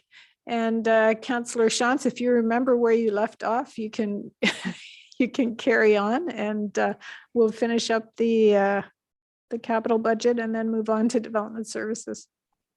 Okay, sorry, and thank you, Madam Mayor. I hope I don't repeat myself too much because I'm not sure exactly what you heard or not, but I did hear Richard's response on the carrying costs, and I guess that concerns me quite a bit because we're talking, you know, a number of percent each year just to carry that. And, you know, so now all of a sudden we're way behind. And then if we get into the 2023 budget, And I see that projecting out to 13 million debenture. That really concerns me. I do want to challenge Councillor McMillan on his Peel Street Bridge, because from my understanding, that does not have to be done. And I just wanted Jared to actually ask him the question, if that bridge has to be repaired, or can it sit in that state and we don't have to debenture that 1.5 million for that. Through Mayor Schutz, Councillor Shantz. So from a public health and safety perspective, no, the bridge can remain in situ. It is boxed up, it is safe. Council did request that engineering occur, and that is occurring, and we've gone through a public meeting process, so just finalizing the design. But no, the construction piece from a public health and safety perspective does not have to be completed this year. Okay, thanks. I guess that would be an area where I really can't justify debenturing $1.5 million to make that a pedestrian-only bridge. That just does not make sense to me. But I'll leave that at that and request any comments back. Okay. Thank you, Councillor Martin. Councillor McMillan, did I see your hand before or no? I just wanted to apologize for that error, and thank you, Councillor Shantz, for pointing that out. I didn't mean that the cost had to be incurred this year, but there was costs that were uncovered that we had to do something with the bridge at some point. Okay, thanks, Councillor Martin. Thank you. I would agree with Councillor Shantz that this bridge does need some discussion, because it is totally a different project than what it was 9 months ago. To debenture $1.5 million for a project that staff does not support, and it's only used by a dozen or two people, I just can't justify spending that kind of money on a bridge that doesn't take us anywhere, doesn't connect any community. It's just a river crossing. The reason I say it's a different project than 9 months ago, 9 months ago, we listened to community people who were consultants, worked with the university. We got a few emails from expertise in the US, and they told us that we could do that bridge for $700,000. That was the magic number. 700 plus the community was going to fundraise. Now we're at the place where we're debenturing 1.5 million with no fundraising. Like, we're more than doubled the project. And I have a big problem with that. Okay. Councillor Merlehan. Yeah, through you, Mayor Shantz. I don't know, are we talking about Peel Street Bridge now? Is that, I have other comments for Capital Bridge, but I guess my question for now would be through to Jared. Looking at Snyder's Flats Road, there's 1.8 million, and that I just wonder how much of the 1.8 million is going towards just paving Snyder's Flats Road. I know part of this is, part of the money is going towards the regional portion, but if we just look at the parking lot and the road, Snyder's Flats Road, how much of that 1.8 million is included in that project? So through you, Mayor Shantz, to Councillor Merlehan, of the 1.813 million that is identified, construction costs are about 1.62 million. That does include the paving of the parking lot, which is earmarked at 250,000, which is contained in the rec and community services budget. So that is tied to the construction. And of that, if you look under the other funding component, the local service costs are, call it roughly 600,000, and then 850,000 is, so 250 is from Rec and Community Services, showing the other funding tab, and 587,000 of that 563 is from the local service component. So development charges are picking up a large chunk, and you can see that infrastructure reserve fund to the tune of 127,920 is really 126,000 of that number is for River Street. So really the township input is development charges and the rec and community service portion. So it is really being funded through development charges and local service for the most part. That 127,920, 126,000 is really earmarked for River Street improvements for the drainage, which will be done under the Sawmill Road regional job. So the rest of that, I appreciate it's a bit of a convoluted line item because we had envisioned this years ago now to kind of occur all at the same time. We're still hoping it does, but obviously this is a carryover, and the region has confirmed that Sawmill Road will occur in 2022. Said bated breath, I guess, but so does that answer the question? I think there's really no levy component assigned to Snyder's Flats other than the rec and community service piece that has already been earmarked a number of years ago. Yeah, I wasn't really looking at whether or not it was a levy cost or anything like that. I know we've talked about this project for a long time, and you know, as far as priority projects, I would probably venture to guess, and you can correct me if I'm wrong, that staff would put the paving of Snyder Flats Road and the parking lot as a pretty low priority. If you had so much money to spend, where would you put it elsewhere? I know tricky questions because council, you know, pushed it that way. But if it was just on your own, I guess the way staff would answer that is it's a committed project because we've identified it in the DC background study. So there is a requirement, and then that requirement generally is triggered once it's in the background study is by development that triggers that.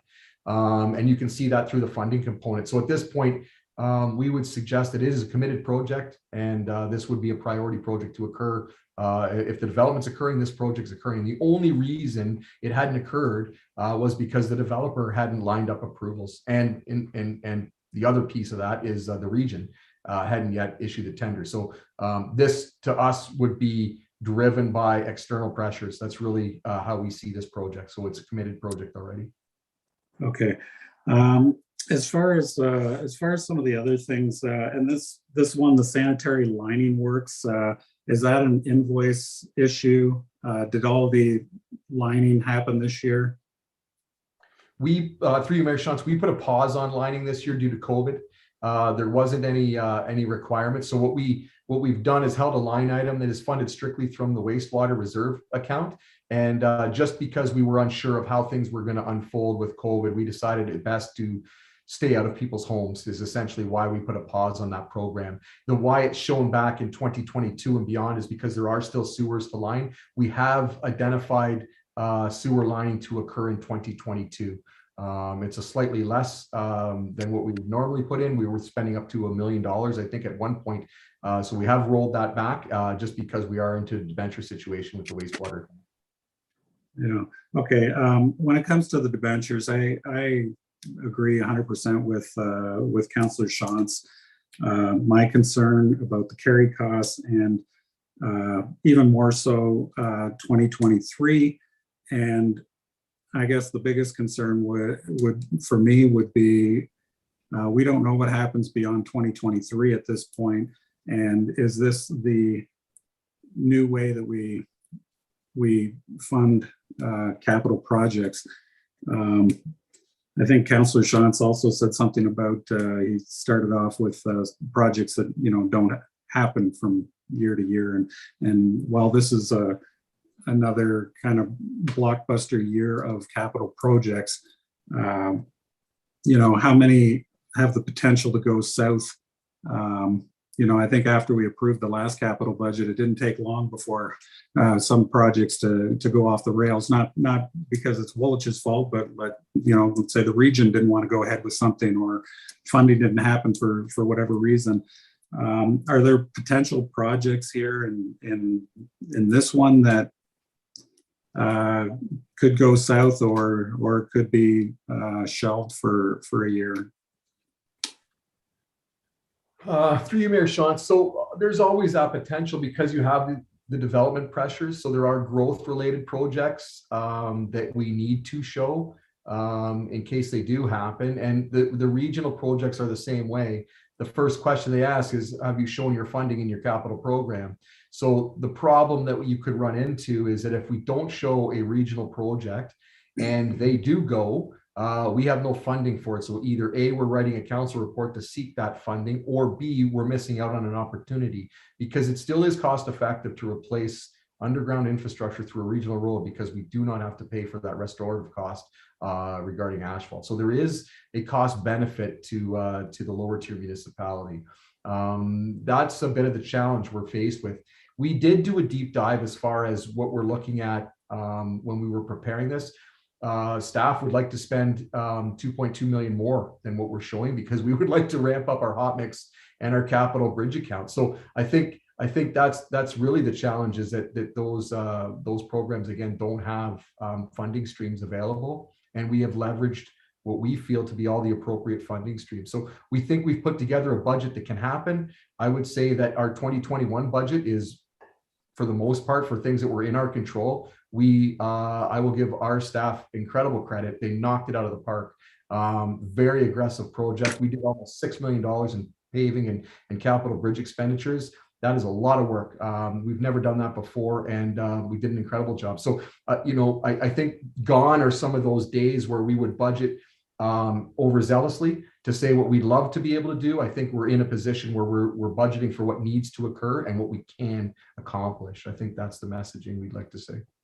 Okay, thanks for that. And just to pop ahead to future years, the Arthur Street North construction in 2024, there's 700,000 earmarked. Is that for downtown Elmira? Through you, Mayor Sean. So this is a tough one. Officially, the region has this as one project. So we are just showing something. It's a placeholder, in fairness.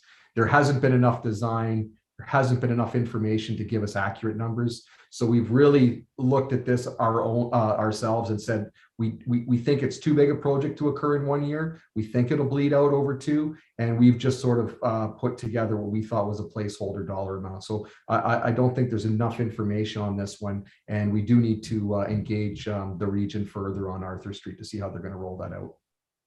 Okay, I was just going to suggest maybe after the report comes back for the downtown Elmira review and streetscaping plan, then maybe we could put a dollar figure to that, a more accurate dollar figure later on this year, and start showing some funding in the capital budget for that, because that project's going to come along, and I know there hasn't been a whole lot of talk yet about that, and I'd like to see more of that happen. But I guess final comments on that, the debentures, I don't know. I struggle with this one, especially with the year-over-year stuff and where it's going to end, and will it end, and how will that affect our budgets, just the carry costs, and it's one of those things as a council, then we talk about what our priorities are. If you look at our strategic plan, we want to be everything to everybody. It's a conversation of what kind of services we want to provide. Do we cut back, or do we maintain, or go ahead and spend more? I've tried having those conversations over the years, and in various different departments that have gone absolutely nowhere. So while we're still going through this, the first night of the budgets, looking at taking one project like the Peel Street Bridge out of the equation it prolongs the project. It makes it more expensive over time, and it makes council go back on their word to the community, which I'm not interested in doing at this point. So, you know, I guess as a council, we look, do we just further debenture from now and who knows how many years in the future that we do that, and at what point does that become a problem? I imagine there's some math equations we can do to see where where we land in that. I'd like to see that before the end of our budgeting, just to see what effect that has on future years. But one project, the Beale Street Bridge, you know, we clearly have different opinions on you know, that project. Council has already decided that project is going to go ahead. That was predetermined before the budget, and it needs to be more compelling than the project has changed, and that it only is going to serve a handful of people, because as I recall, there was a new bridge was going to cost $8 million, and there was no problem debenturing that charge. And so I'm sorry, the argument doesn't work for me. The other in reverse. I guess that's about all I have to say. Thank you. In terms of debenturing, just a couple of things. I'll just remind council, and this doesn't speak to what we debenture on, but we do have a very conservative policy of, and Richard went over this at the beginning. I think when we set it in place, it was $230 per household. But I'm going to let you reiterate our policy regarding debentures and how it fits into the grand scheme of things. And again, this isn't speaking to the, you know, whether one project is better than another or where we should debenture. But I think good use of debentures, in my mind, can be very helpful and can help to have the residents who are going to use an asset pay for an asset. But Richard, can you just remind us again what our policy is and how that fits into the larger scheme of what is and isn't allowed? Sure. No, absolutely. So you threw Madam Mayor.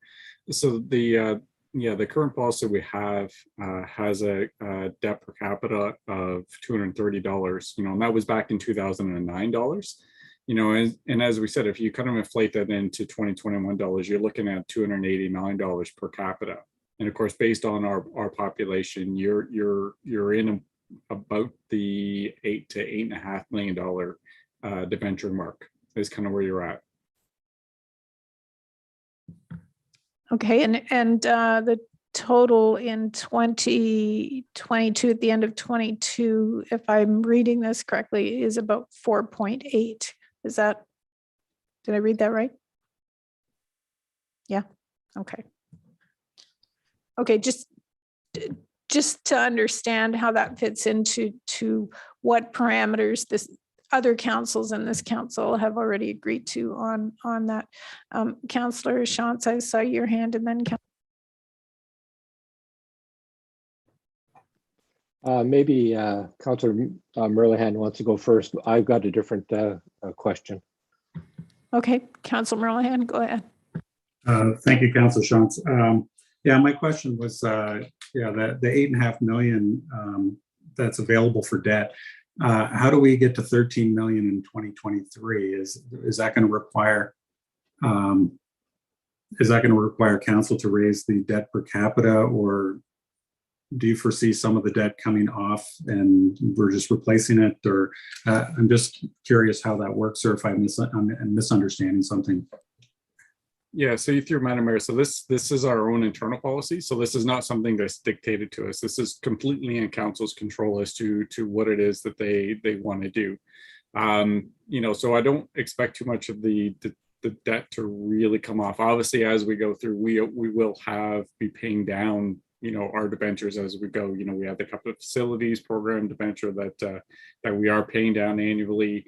The LRA or water main extension, that's actually coming due pretty soon as well. So you are paying down as you go. But really the policy is just something that the council of the day back in 2009 said, this is the level that we want to be at. So if a future council says we want to be more than that, less than that, then that's that council's prerogative as to the direction they want to have from a debt per capita. It's not something that is really dictated.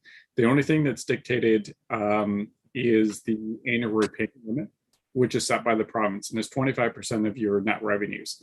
So like I think it's in the budget report, like our annual repayment level, I think we can be like $60+ million, as debenture is what we possibly can take on. I'm not saying we'd definitely want to go to that avenue, but right now, this is a lot that's in council's control. Okay, I can understand using debenture when you have a big project like the WMC. That's something that a community is got to go into debt for, and you pay it back as you go. But when we're starting to now look at just maintaining our infrastructure and road paving and things like that, yeah, that's a problem. And Councillor McMillan talked about that earlier, that we're not meeting our basic needs for financing. So yeah, I mean, nobody likes to talk more taxes, but that might be something that has to be on the table at some point to meet our needs here. And yeah, I guess we got a bunch more meetings to talk about it, so we'll leave it at that. Councillor McMillan. Thank you, Mayor Shantz. Yeah, I think that this is a serious conversation. This is a great time to have it. I think that maybe you've all seen that Venn diagram with 3 overlapping circles, and in the circles there's quality services and low density and low taxes, and any of the 2 circles overlap, and in the middle it says does not exist. You can't have high services and low density and low taxes, and we're existing in that middle circle, and we're doing it by debenturing. And the growth that we have is dictated by the province. We can't, am I correct? We can't say, we're going to stop growing, and we're not going to have low density sprawl. That's a little bit beyond our control. So it's the other 2 that we have to think about. And if we're going to continue to exist in that in the middle of those 3 circles, it's debenture. So we have to decide one or the other. And I know that the phone calls that I get, it's about, when is my street going to be plowed? When is this going to happen? Why isn't this happening? It's about service. And I think our constituents, from what I've been able to gather, are more interested in what services are being delivered. So I think, that infrastructure levy, when the council of the day put that in place, hats off to them, because it's an excellent way to sell what was done. And I think, as Councillor Shantz talked about, Councillor Merlehan's talked about it, whether it's the infrastructure levy or any other levy, it's all a tax increase. That's true. But it's, I think, a little bit more transparent, a little bit easier to sell or to stomach, however you look at it, that infrastructure levy. And I think that rather than look at individual projects, because if we take one project out, maybe a second project out, we're putting a finger in the dam. We need to have that bigger conversation about which one between tax increases or service cuts are we gonna do going forward. Okay. Thank you. And that's part of what I think we'll get to, maybe not tonight, because we do have some other parts, some other sections to go over, but unless council wants to go there now, maybe we'll just leave that as we go along and save it for our final night as it fits into the bigger picture. Councillor Shantz. Go ahead, Larry. Yeah, thank you. I just had to find my microphone, so I didn't start talking without everybody hearing me. Question I have is through you to Jared, and we're talking about all the infrastructure that needs to be done and things like that. So I don't want to stir the pot at all. But what about Breslau and the Woolwich Street? That one's in terrible shape. And how does staff decide where they go next and what they repair next? And I'm talking about the one going right down from, is it Dolman down to, boy, I don't know the streets out there, but yeah, I think you know where I'm talking about, the main drag, basically. Yeah, through you, Mayor Shantz, to Councillor Shantz, you'd be likely Fountain all the way to Dolman, with there's a little piece that was done by the Empire group there in around Menno. I think step one of that process was going out to the public regarding the special service levy. So I think we received that answer. They are not interested in municipal service extensions currently. The next piece now is the Breslau Drain 1, which we're proposing to occur this year. So we just got to see how that fits in.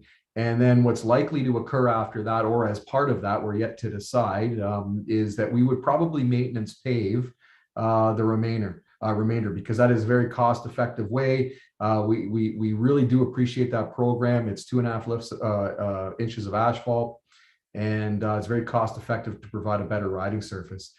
Case in point would be Three Bridges Road, has coming up to 10 years now, and it sees a lot of truck traffic. I'm not saying it's excellent, but it was a very good stopgap. We'll say that road was abysmal between Hawksville and Church Street. So Listowel Road, I apologize. So that's probably what would happen, but we haven't drilled into that. But we are looking at limiting throwaway dollars, knowing that in the near future municipal service extensions will occur.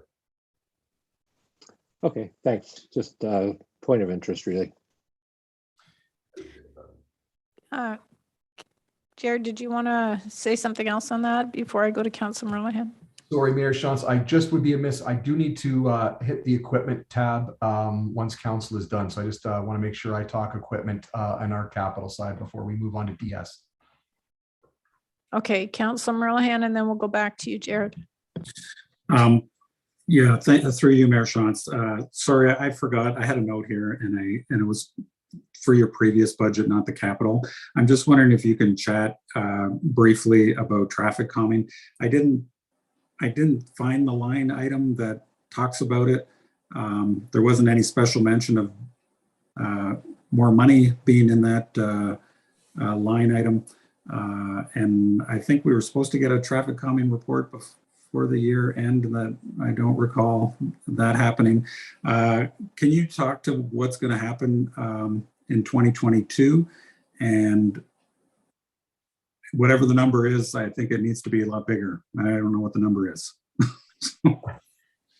Sure, Okay. through you, Mayor Shantz, to Councillor Merlihan. I thought I'd get out of here unscathed with that one, but so we are showing 30,000 in our traffic calming budget for counts and some implementation, and then an additional 15,000 for some purchases of what we would view at this point the most cost effective are those knockdown bollards. They are very effective. So we look to see that as the greatest bang for the buck at this point. We are deficient in our reporting to council. That is my fault.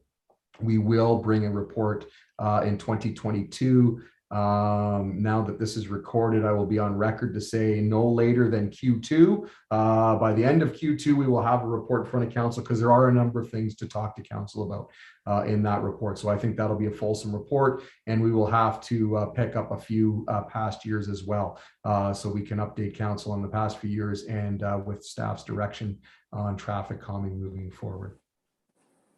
Okay, yeah, just speaking of the bollards, I had a lot of complaints about the treatment on Whippoorwill.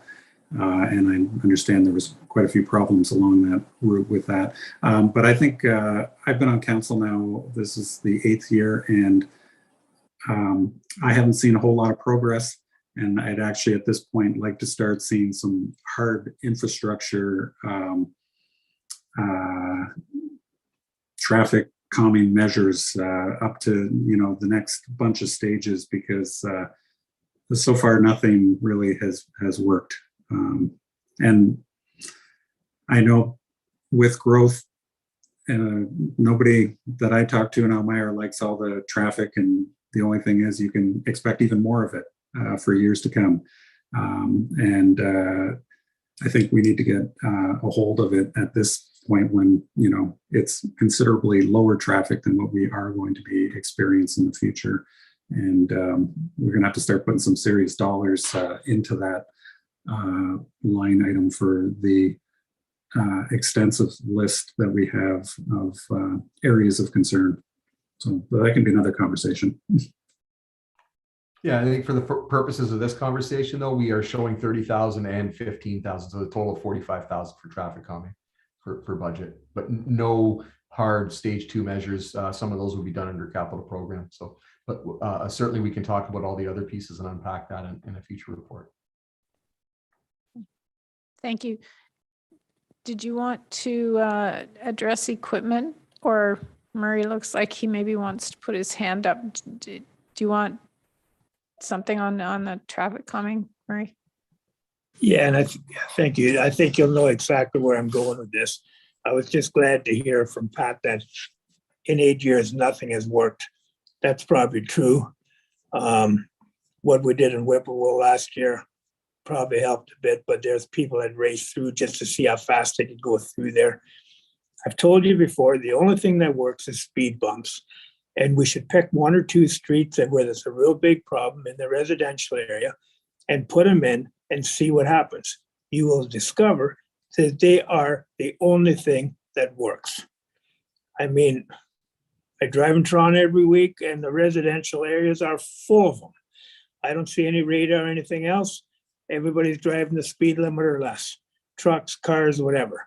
And until we can get a few out, we're just throwing away a lot of money.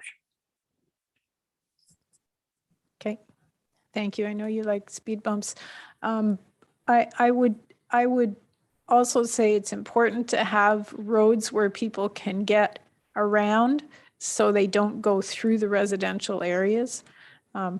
So for example, if you were to put speed bumps on Whippoorwill, you're going to get people driving through the subdivisions to avoid the speed bumps. So I think you have to be judicious in where you put them, but that's a whole other conversation, and I don't want to get bogged down in that. Jared, you wanted to talk about equipment. Thank you, Mayor Sean. So I'll be quick. What we're showing in the 2022 program for equipment is you will see a lot of new equipment, predominantly as a result of onboarding of staff. We got a 3/4 ton 4x4 crew cab, half ton, a couple pickup trucks. But one thing I did want to point out was, and I think Councillor Shantz will appreciate this, that we are looking to purchase 2 roller attachments on our graders. And they are fairly cost effective.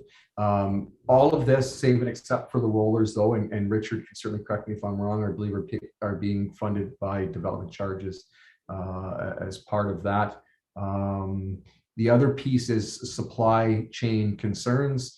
So it is a huge delay, I'm sure, even for passenger vehicles, let alone for some of our fleet vehicles. It can be a long time. So if we even get out, we're looking to prepare some of those requests for quotes now in anticipation of budget approval so that we can actually get them hopefully by the end of this year, but it may bleed into 2023. That's how difficult supply is at this stage in the game. So that's something just I want council to be aware. Okay, thank you. Before we move on to development services, Jared, at the very beginning, you talked about a couple of things that you said you wanted to address, and I'm not sure if we need to address them tonight, but one was boulevard trees and the reflectivity of signs.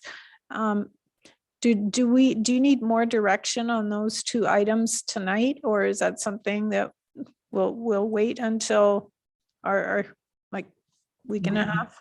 Yes, Mayor Schutz, we can wait until the end to get direction, but we would be seeking direction on those two items. What's council's response as far as boulevard tree planting, and if council endorses the moving of the $12,000 from the 2021 capital over to the operating over to the 2022 for retro reflectivity, so that we can complete that work. But we can wait until the end if you would prefer to debate that later. Okay. I think it would be good to move on to development services tonight. And Richard, are you capturing those things for me and us? Yeah. Thanks. Unless someone has pressing questions for Jared, I'll move on to development services. Okay, not seeing any. Then I'll welcome Deanne Fries to discuss the development services budget. Welcome, Deanne. Thank you. I think that will be a lot faster on the development services side, and we only have the operating budget as well. So this shouldn't take us long. I'm just going to share my screen.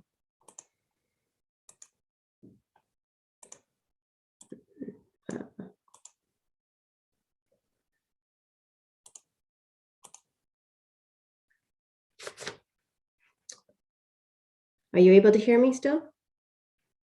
Yes, you're good. Thanks. Okay. So for the development services budget, the development services division or department is comprised of three divisions: the planning services division, the building, and the development engineering division. So our main responsibility is just for building or for managing building and development, and then for planning for growth. So most of our expenditures are staffing costs, and our revenues come from fees, charges, and DCs. So just for some operating budget highlights, we have a few items that are scheduled for 2022. We have the official plan review and the zoning bylaw update for $200,000, and that's needed to address the ROC conformity, the regional official plan conformity, as well as update the Elmira and St. Jacobs growth strategies. We also have a miscellaneous account that will have $60,000 in there for the second year of the termite program. We have two current Ontario Land Tribunal appeals. So that's the former LPAT and OMB. And we've budgeted at that $100,000 for those two current appeals. And we have the Elmira Downtown Plan that's continuing into 2022 and $50,000 for that. Salaries that are shown in the planning operations section reflect making the GIS technician as permanent as recommended through the 2021 budget discussions. Moving over to the development engineering and the building side, we have interfund transfers to accommodate those projected expenditures as new developments come on stream, both in Breslau and in Elmira. The development engineering side, fees and charges have increased with inflation. So we've added 2% onto those fees and charges. And on the building side, we've chosen not to increase the building fees because we do have adequate amounts in our reserves, and we think the fees are appropriate without an increase. Also, both the development engineering and the building side, we have some new staffed positions that have been added. We're one in each of those divisions that have also been added to that budget. So I have Dave Heikert and Jeremy Vink here. So Dave from building and Jeremy from planning. So we're available to answer any questions that pertain to individual line items. And that's it for my presentation. So a lot shorter. Thank you. Council, questions for Ms. Fries?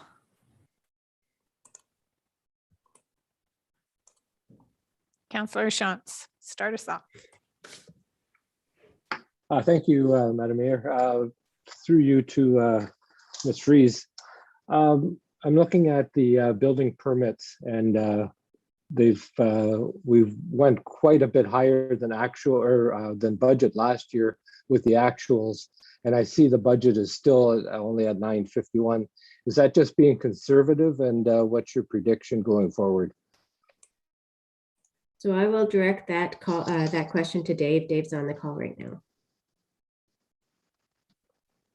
Welcome, Dave. Go ahead. Thanks, Mayor Johnson. Through you to Councillor Shantz. So that the bump at the end of 2021 was a significant amount of permits from Empire. We received 117 houses kind of all at once. So that's the bump at the end of last year, and we're anticipating doing around 200 houses in 2022. So that number is fairly accurate then, is what you're saying? Yeah. Okay. And if we go down into the development engineering, external contracts, miscellaneous, what is that? What would that line contain? Was 80,000 budgeted?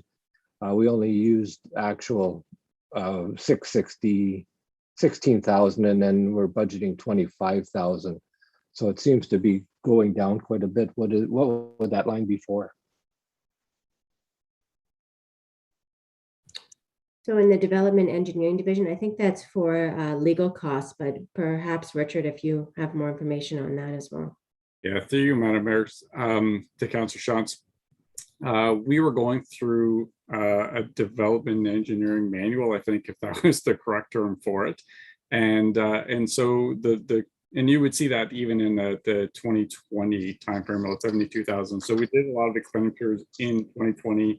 They were expecting to do more in 2021. They obviously didn't do as much. So I think there is some money left over to do some work in that as well. But a lot of the work is now actually going to be done by existing staff. Before it was actually being done by some external consultants, and now staff has actually taken what has been done so far, and it is primarily going to be doing it in-house now.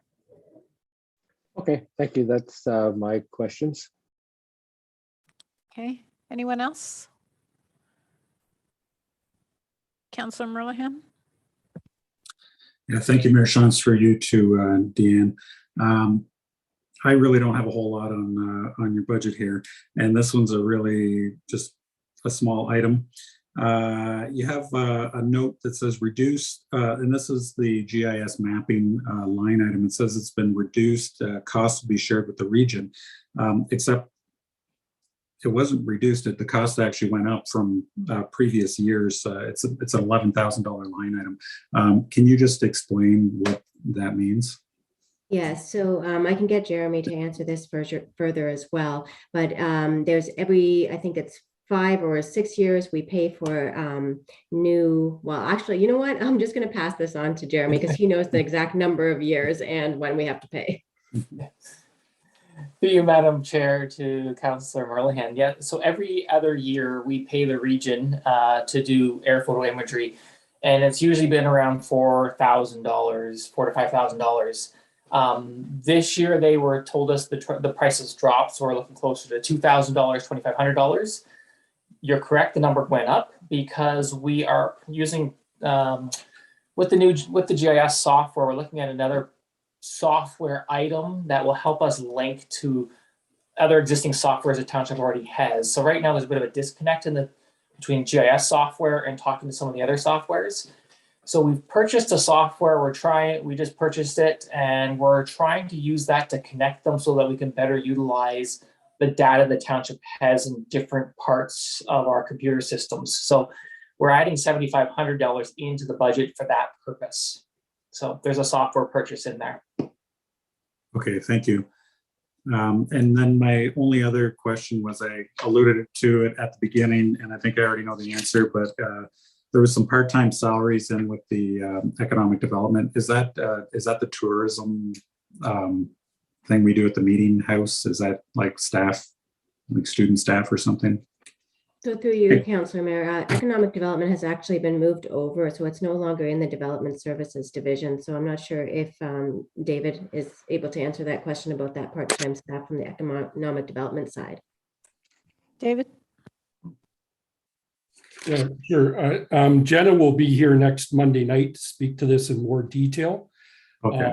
Because there's a lot of detail around the fact that we are looking for 1 year to shift, but I will answer it tonight since we're talking about it. We are looking to shift for 1 year the part-time into a full-time contract because Jenna was able to secure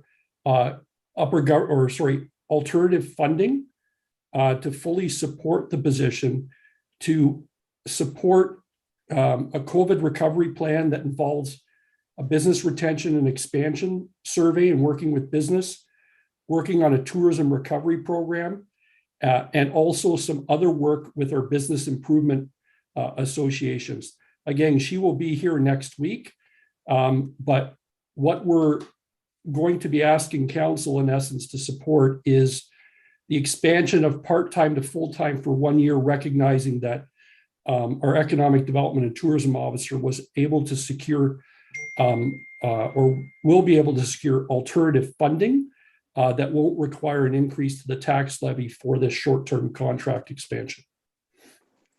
Okay, thank you. Any other questions?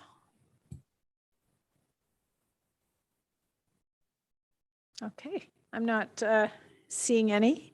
Thank you, Ms. Freeze. That was much shorter. That takes us to the end of our agenda for this evening. Richard, before we adjourn, I'll let you summarize where we're at.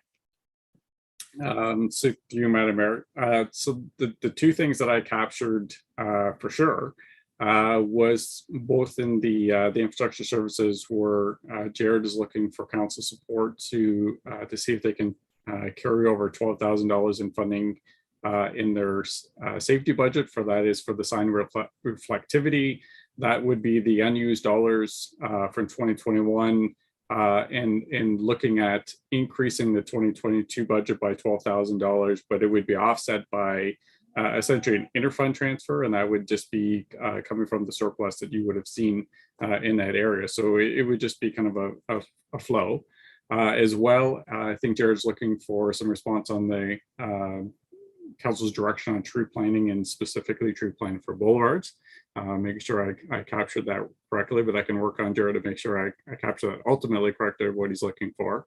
But I guess the one question I do have though is Councilor Burlehan did talk about potentially looking for additional information on the effects of debenturing in future years. But I think it just needs some clarification on what specifically, A, would Councilor Burlehan be looking for, and then B, what would council as a whole be looking for? What can we help council out with some more information on debenturing? I guess that's probably the big ultimate open question. Yeah, I mean, I think one of the questions is what the annual cost is of the debenturing. I think that's a fairly straightforward one, but Pat, did you want to elaborate a little further on your question?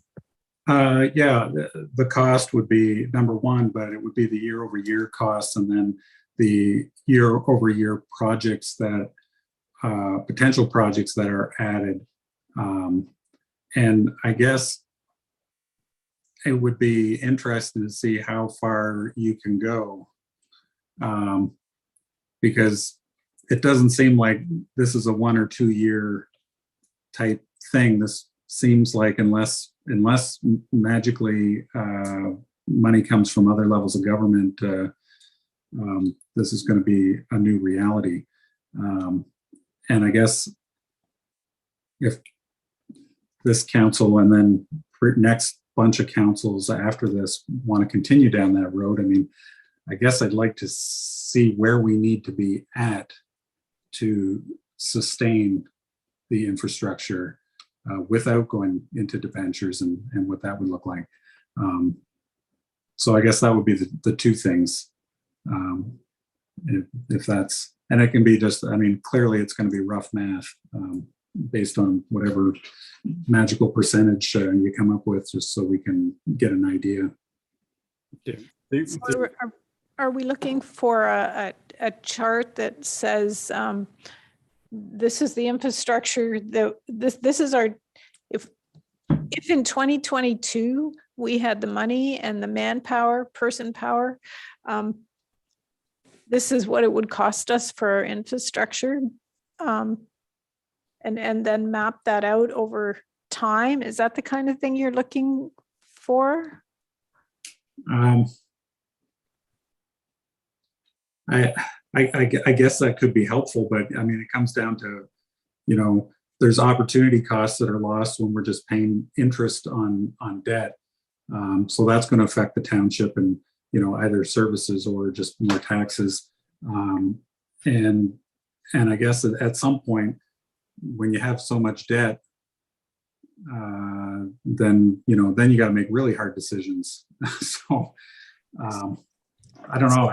I'd like this not to be our plan, I guess, for the future, going into debt, and that means, you know, we have to look at how much taxes do we, you know, I mean, I've heard a bunch of times already about how we're the lowest taxes and things like that in the region, and you know, that to me doesn't interest me, especially when we're paying, you know, we can only afford our 2 part-time high school students to fill the potholes. Like, that's pretty embarrassing. So, you know, maybe we don't need to be the lowest tax group in the region, but we need to be able to cover our costs, and we need to know what those are. And now if we're going to go debenture, then the year-over-year interest costs are certainly adding to something where we're not really getting anything for it. We're just paying that out, and there's an opportunity cost lost there. So I guess I just need to know what does, you know, this look like for next year and the next 10 years after, while we're paying this debt off, when the next year we want to add another $8 million to this year's debt. So there's got to be a way of. I hear 3 pieces to what you're asking. I mean, one is how does it affect the immediate budget that we're looking at? Number 2 is how does council, where does council want to take the township in the next number of years? And we've talked around that a few times and tried to have some meetings to do some of that. And I think that's a really valuable exercise to do. And I forget what the third thing I had in mind was, but anyway, David, why don't you jump in? Yeah, I'm glad council had at least the start of this discussion tonight. And you know, here's what I've captured, at least I thought was what Councillor Merlehan and some others' intent was. I think for staff, we need to know, one, does council support a certain level of debenture? Okay. The reason I mention that is because for the length of my career, I've often heard discussions at budget time that, you know, and I'm not saying here, but in previous positions is discussions around, you know, we need to make more decisions like what families do around the kitchen table. But we all know philosophically that debt discussions are something that happens around people's, you know, personal tables in terms of what is reasonable, what's affordable. And for that matter, getting back to the task at hand, to me, I think once and for all, it would be good to know, does council support a certain level of debenture? If so, you know, what level would that be? But related there too, what I also heard from Councillor Merlehan is what is appropriate. So if we had a debenture policy, what would be appropriate, you know, in terms of the types of projects, size of projects, et cetera. And I'm sure there's examples of debenture policies that exist that other municipalities have developed. However, the other part that I heard this evening was, what would it look like if we did more of a pay-as-you-go which again would ultimately have council debate what the size of tax rates would be in order to get into a certain fiscal position. I don't know whether it's helpful or not, but this is something that we've never shared, that Richard and I worked on a number of years ago.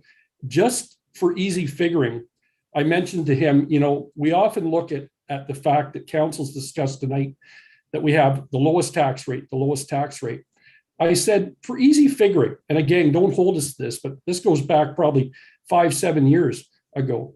For easy figuring, if we had the same tax rate as, say, one of our neighboring townships like Wellesley, I think Wellesley was always one of the higher ones at the time, how much additional funding we would have for either operating or capital. And back that X number of years ago, it was around $2.5 million.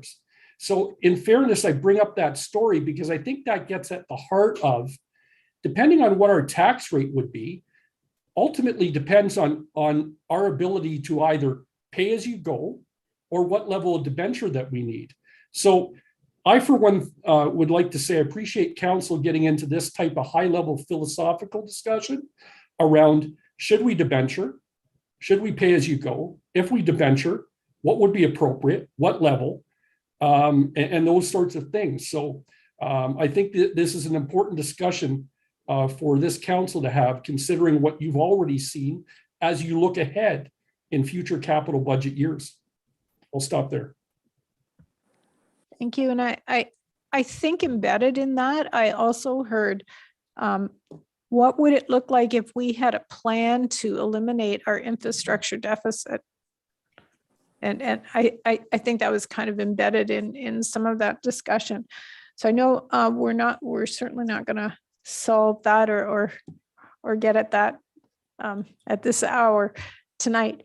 But Richard, is there something that you can bring back at some point? And the pieces that are going to help us bring this budget to a close, and maybe some pieces that we need to set aside for maybe a meeting in February where we can talk about it as a future planning sort of tool. Yeah, for sure. So through Madam Mayor, I can put together some numbers because I've already put some rough numbers together for what a repayment would look like from the debenture requirement in the 2022 budget. So what I would do is I would sort of refine that detail into, as I said, that highs and lows, but also really from the principal as well as the interest type of cost. So you can kind of understand the totality of the interest expense, over a period. But also then take a look at it and say, okay, but if we were to actually take a look at saying, no, we're not going to debenture it, we actually want to fund it, so actually have the funding in hand, so that pay as you go, what would that do to our tax rate? And I can do that for both 2022 and 2023, which are the 2 years that we show debenturing requirements. Okay, thank you. Scott? Thank you, Mayor. Through you, infrastructure deficits don't show up immediately. There's always a lag. There's always 10, 20, 30-year lag.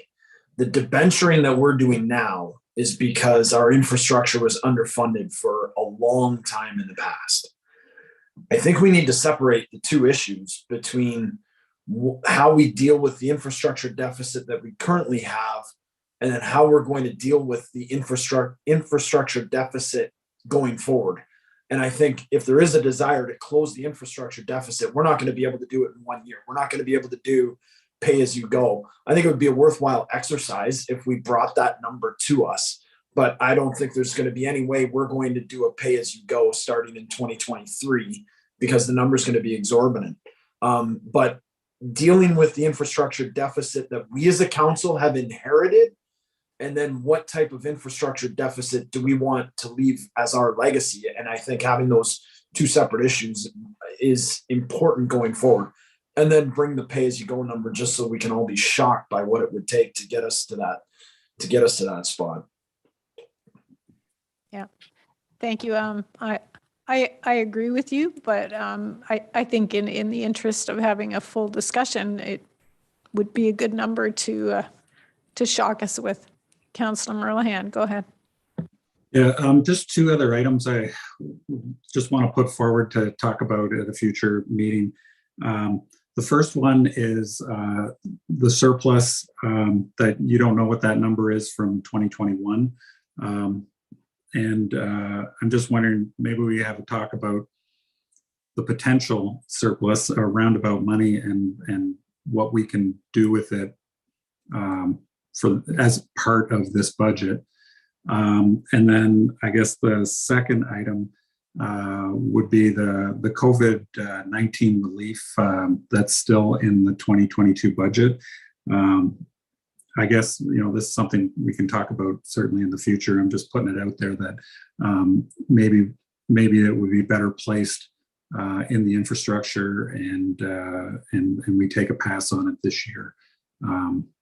But flow it into the infrastructure and do that, or get rid of it altogether. I'm open to either, but I think based on the conversations we've been having about infrastructure, replacing it there might be worthwhile, but we can talk about that in a future meeting. I think that would make sense probably on the 20th when we're talking about the total budget. If I'm understanding your question correctly, I think it would make sense then. And the potential surplus, Richard, I don't know if you really want to get into guesstimates on that at this early juncture, but. Yeah, 1.5 million. I like that. Well, yeah, it is kind of funny because I would call that a catch-22. I would say, like, wow, where did we go in our budgeting that we were $1.5 million in a surplus? But I would say, yeah, it's still a little early to tell. I think as I was saying through the quarterly reports, given the supplemental tax that we've, great supplemental tax we've seen this year, we are going to end up in a surplus position. But I think part of the discussion also is going to center around that COVID support funding that we received from the province that we never budgeted for in 2021. As I said, we have about 180,000 that's left over. We can take it in to our 2021 budget because we've lost that much of rec income to make sense to say, yes, this funding was for our lost revenues, for additional expenditures. That's what it was for. And we can definitely substantiate that. What that would do is I would actually raise our surplus in 2021, which then in turn we can, put away into like different reserves, and we can start to draw on however, council sees fit in future years. So that is one thing that we can look at. But yeah, as we start to get into January 20th, I hopefully would have a better sense and a better picture of what surplus we're looking at. David? Richard, what I would appreciate though, through you, Madam Chair, to Richard, what I'd appreciate though, if you could speak to council on is, and one of the things I'd like to, recognize Richard for, it was Richard who, had a good vision on how we should manage the safe restart money. Because if we didn't need it all in 2021, we knew that 2022, we didn't know what that was going to look like. And obviously, when we presented, or when we developed our budget, it wasn't factoring in Omicron. And I wonder, Richard, if you could also say that the other side of the equation, I think from our discussions at senior management is, while certainly it is an option, as you've outlined, to put the 180 into last year and it would be a surplus, wouldn't the other recognition be that we may need that funding to be able to deal with the fact that January didn't exactly start off as we anticipated, which was a full start to ramp up of regular business at our recreational facilities? Yeah. So through Madam Mayor, no, absolutely. Yeah. I mean, it's January. I could probably say from both Thomas and Jan's perspective, it did not start off the way they were thinking it was going to start off. And yeah, we're already going to be behind in January on our revenues, and as we know, this is like a prime time for revenue because of our ice rentals, and we're not going to have that revenue. So we are going to need funding, and I think, as I said, there's no guarantee that we're going to get additional funding from the province. We hope we're going to see additional funding from the province, but there's no guarantee we're going to see it. We don't know what the future is going to hold from that perspective. And we very well, even if we to say we're going to put the whole entire 180 that hasn't been allocated in a 2022 budget from the COVID support, even if it drives into a surplus area, we may need to be pulling that surplus back out from whatever reserve we put it in to help us fund our deficits in 2022, for sure, if we don't receive additional support from the province. Yeah, it's a tough one because nobody has that crystal ball. Larry? Going back to the numbers that Councillor Merlehan was talking about, one thing that I think is fairly simple that you could supply us with, Richard, it's probably just a simple spreadsheet, is what would 0.5%, 1%, 1.5%, and 2% look like if we started doing that year one, and how that would project out over the years, like the 1.5% has in the past, is now well over $1 million. What would that look like going forward as well? If you could give us that information too. Yeah, through Matter, I assume you mean from an infrastructure reserve perspective. Yeah, no, absolutely. Yep. Would you, I'm trying to think of the whole picture here, then do we also need to look at purchasing power with an estimated cost increase for projects, or do you want to just keep that out of it because that just complicates things? So through you, Madam Mayor, yeah, it can get a little complicated. I think it needs to be mindful because, again, like, we're going to be crystal balling what we think is going to be happening from a purchasing power perspective. Who would have thought we would be even ending 2021 4+% of inflation, and they, as I said, they're saying by the end of 2022 we should be back down around the benchmark 2%, but again, we'll see. Yeah, okay, we'll leave that out. We can always crystal ball it when we talk about it. Okay, is there anything else then from today's discussion that we need more information on, or that you want to make sure gets captured, particularly for next Thursday's discussion? Okay. I'm not seeing any. Thank you, everyone, for good questions and good work tonight. I need a motion that the meeting adjourn to meet again in special session on Thursday, January 13th. That's this Thursday, and that will be at 6 o'clock again. Jeff's nodding. Would someone like to move and second that? Larry and Murray, all those in favor? And that's carried. Thank you. Okay. I want to thank everyone for the meeting tonight, and to everyone who tuned in on our YouTube live stream. I remind council to stay connected until we receive confirmation that the live stream has stopped. And I will say good night and see everyone on Thursday at 6 o'clock.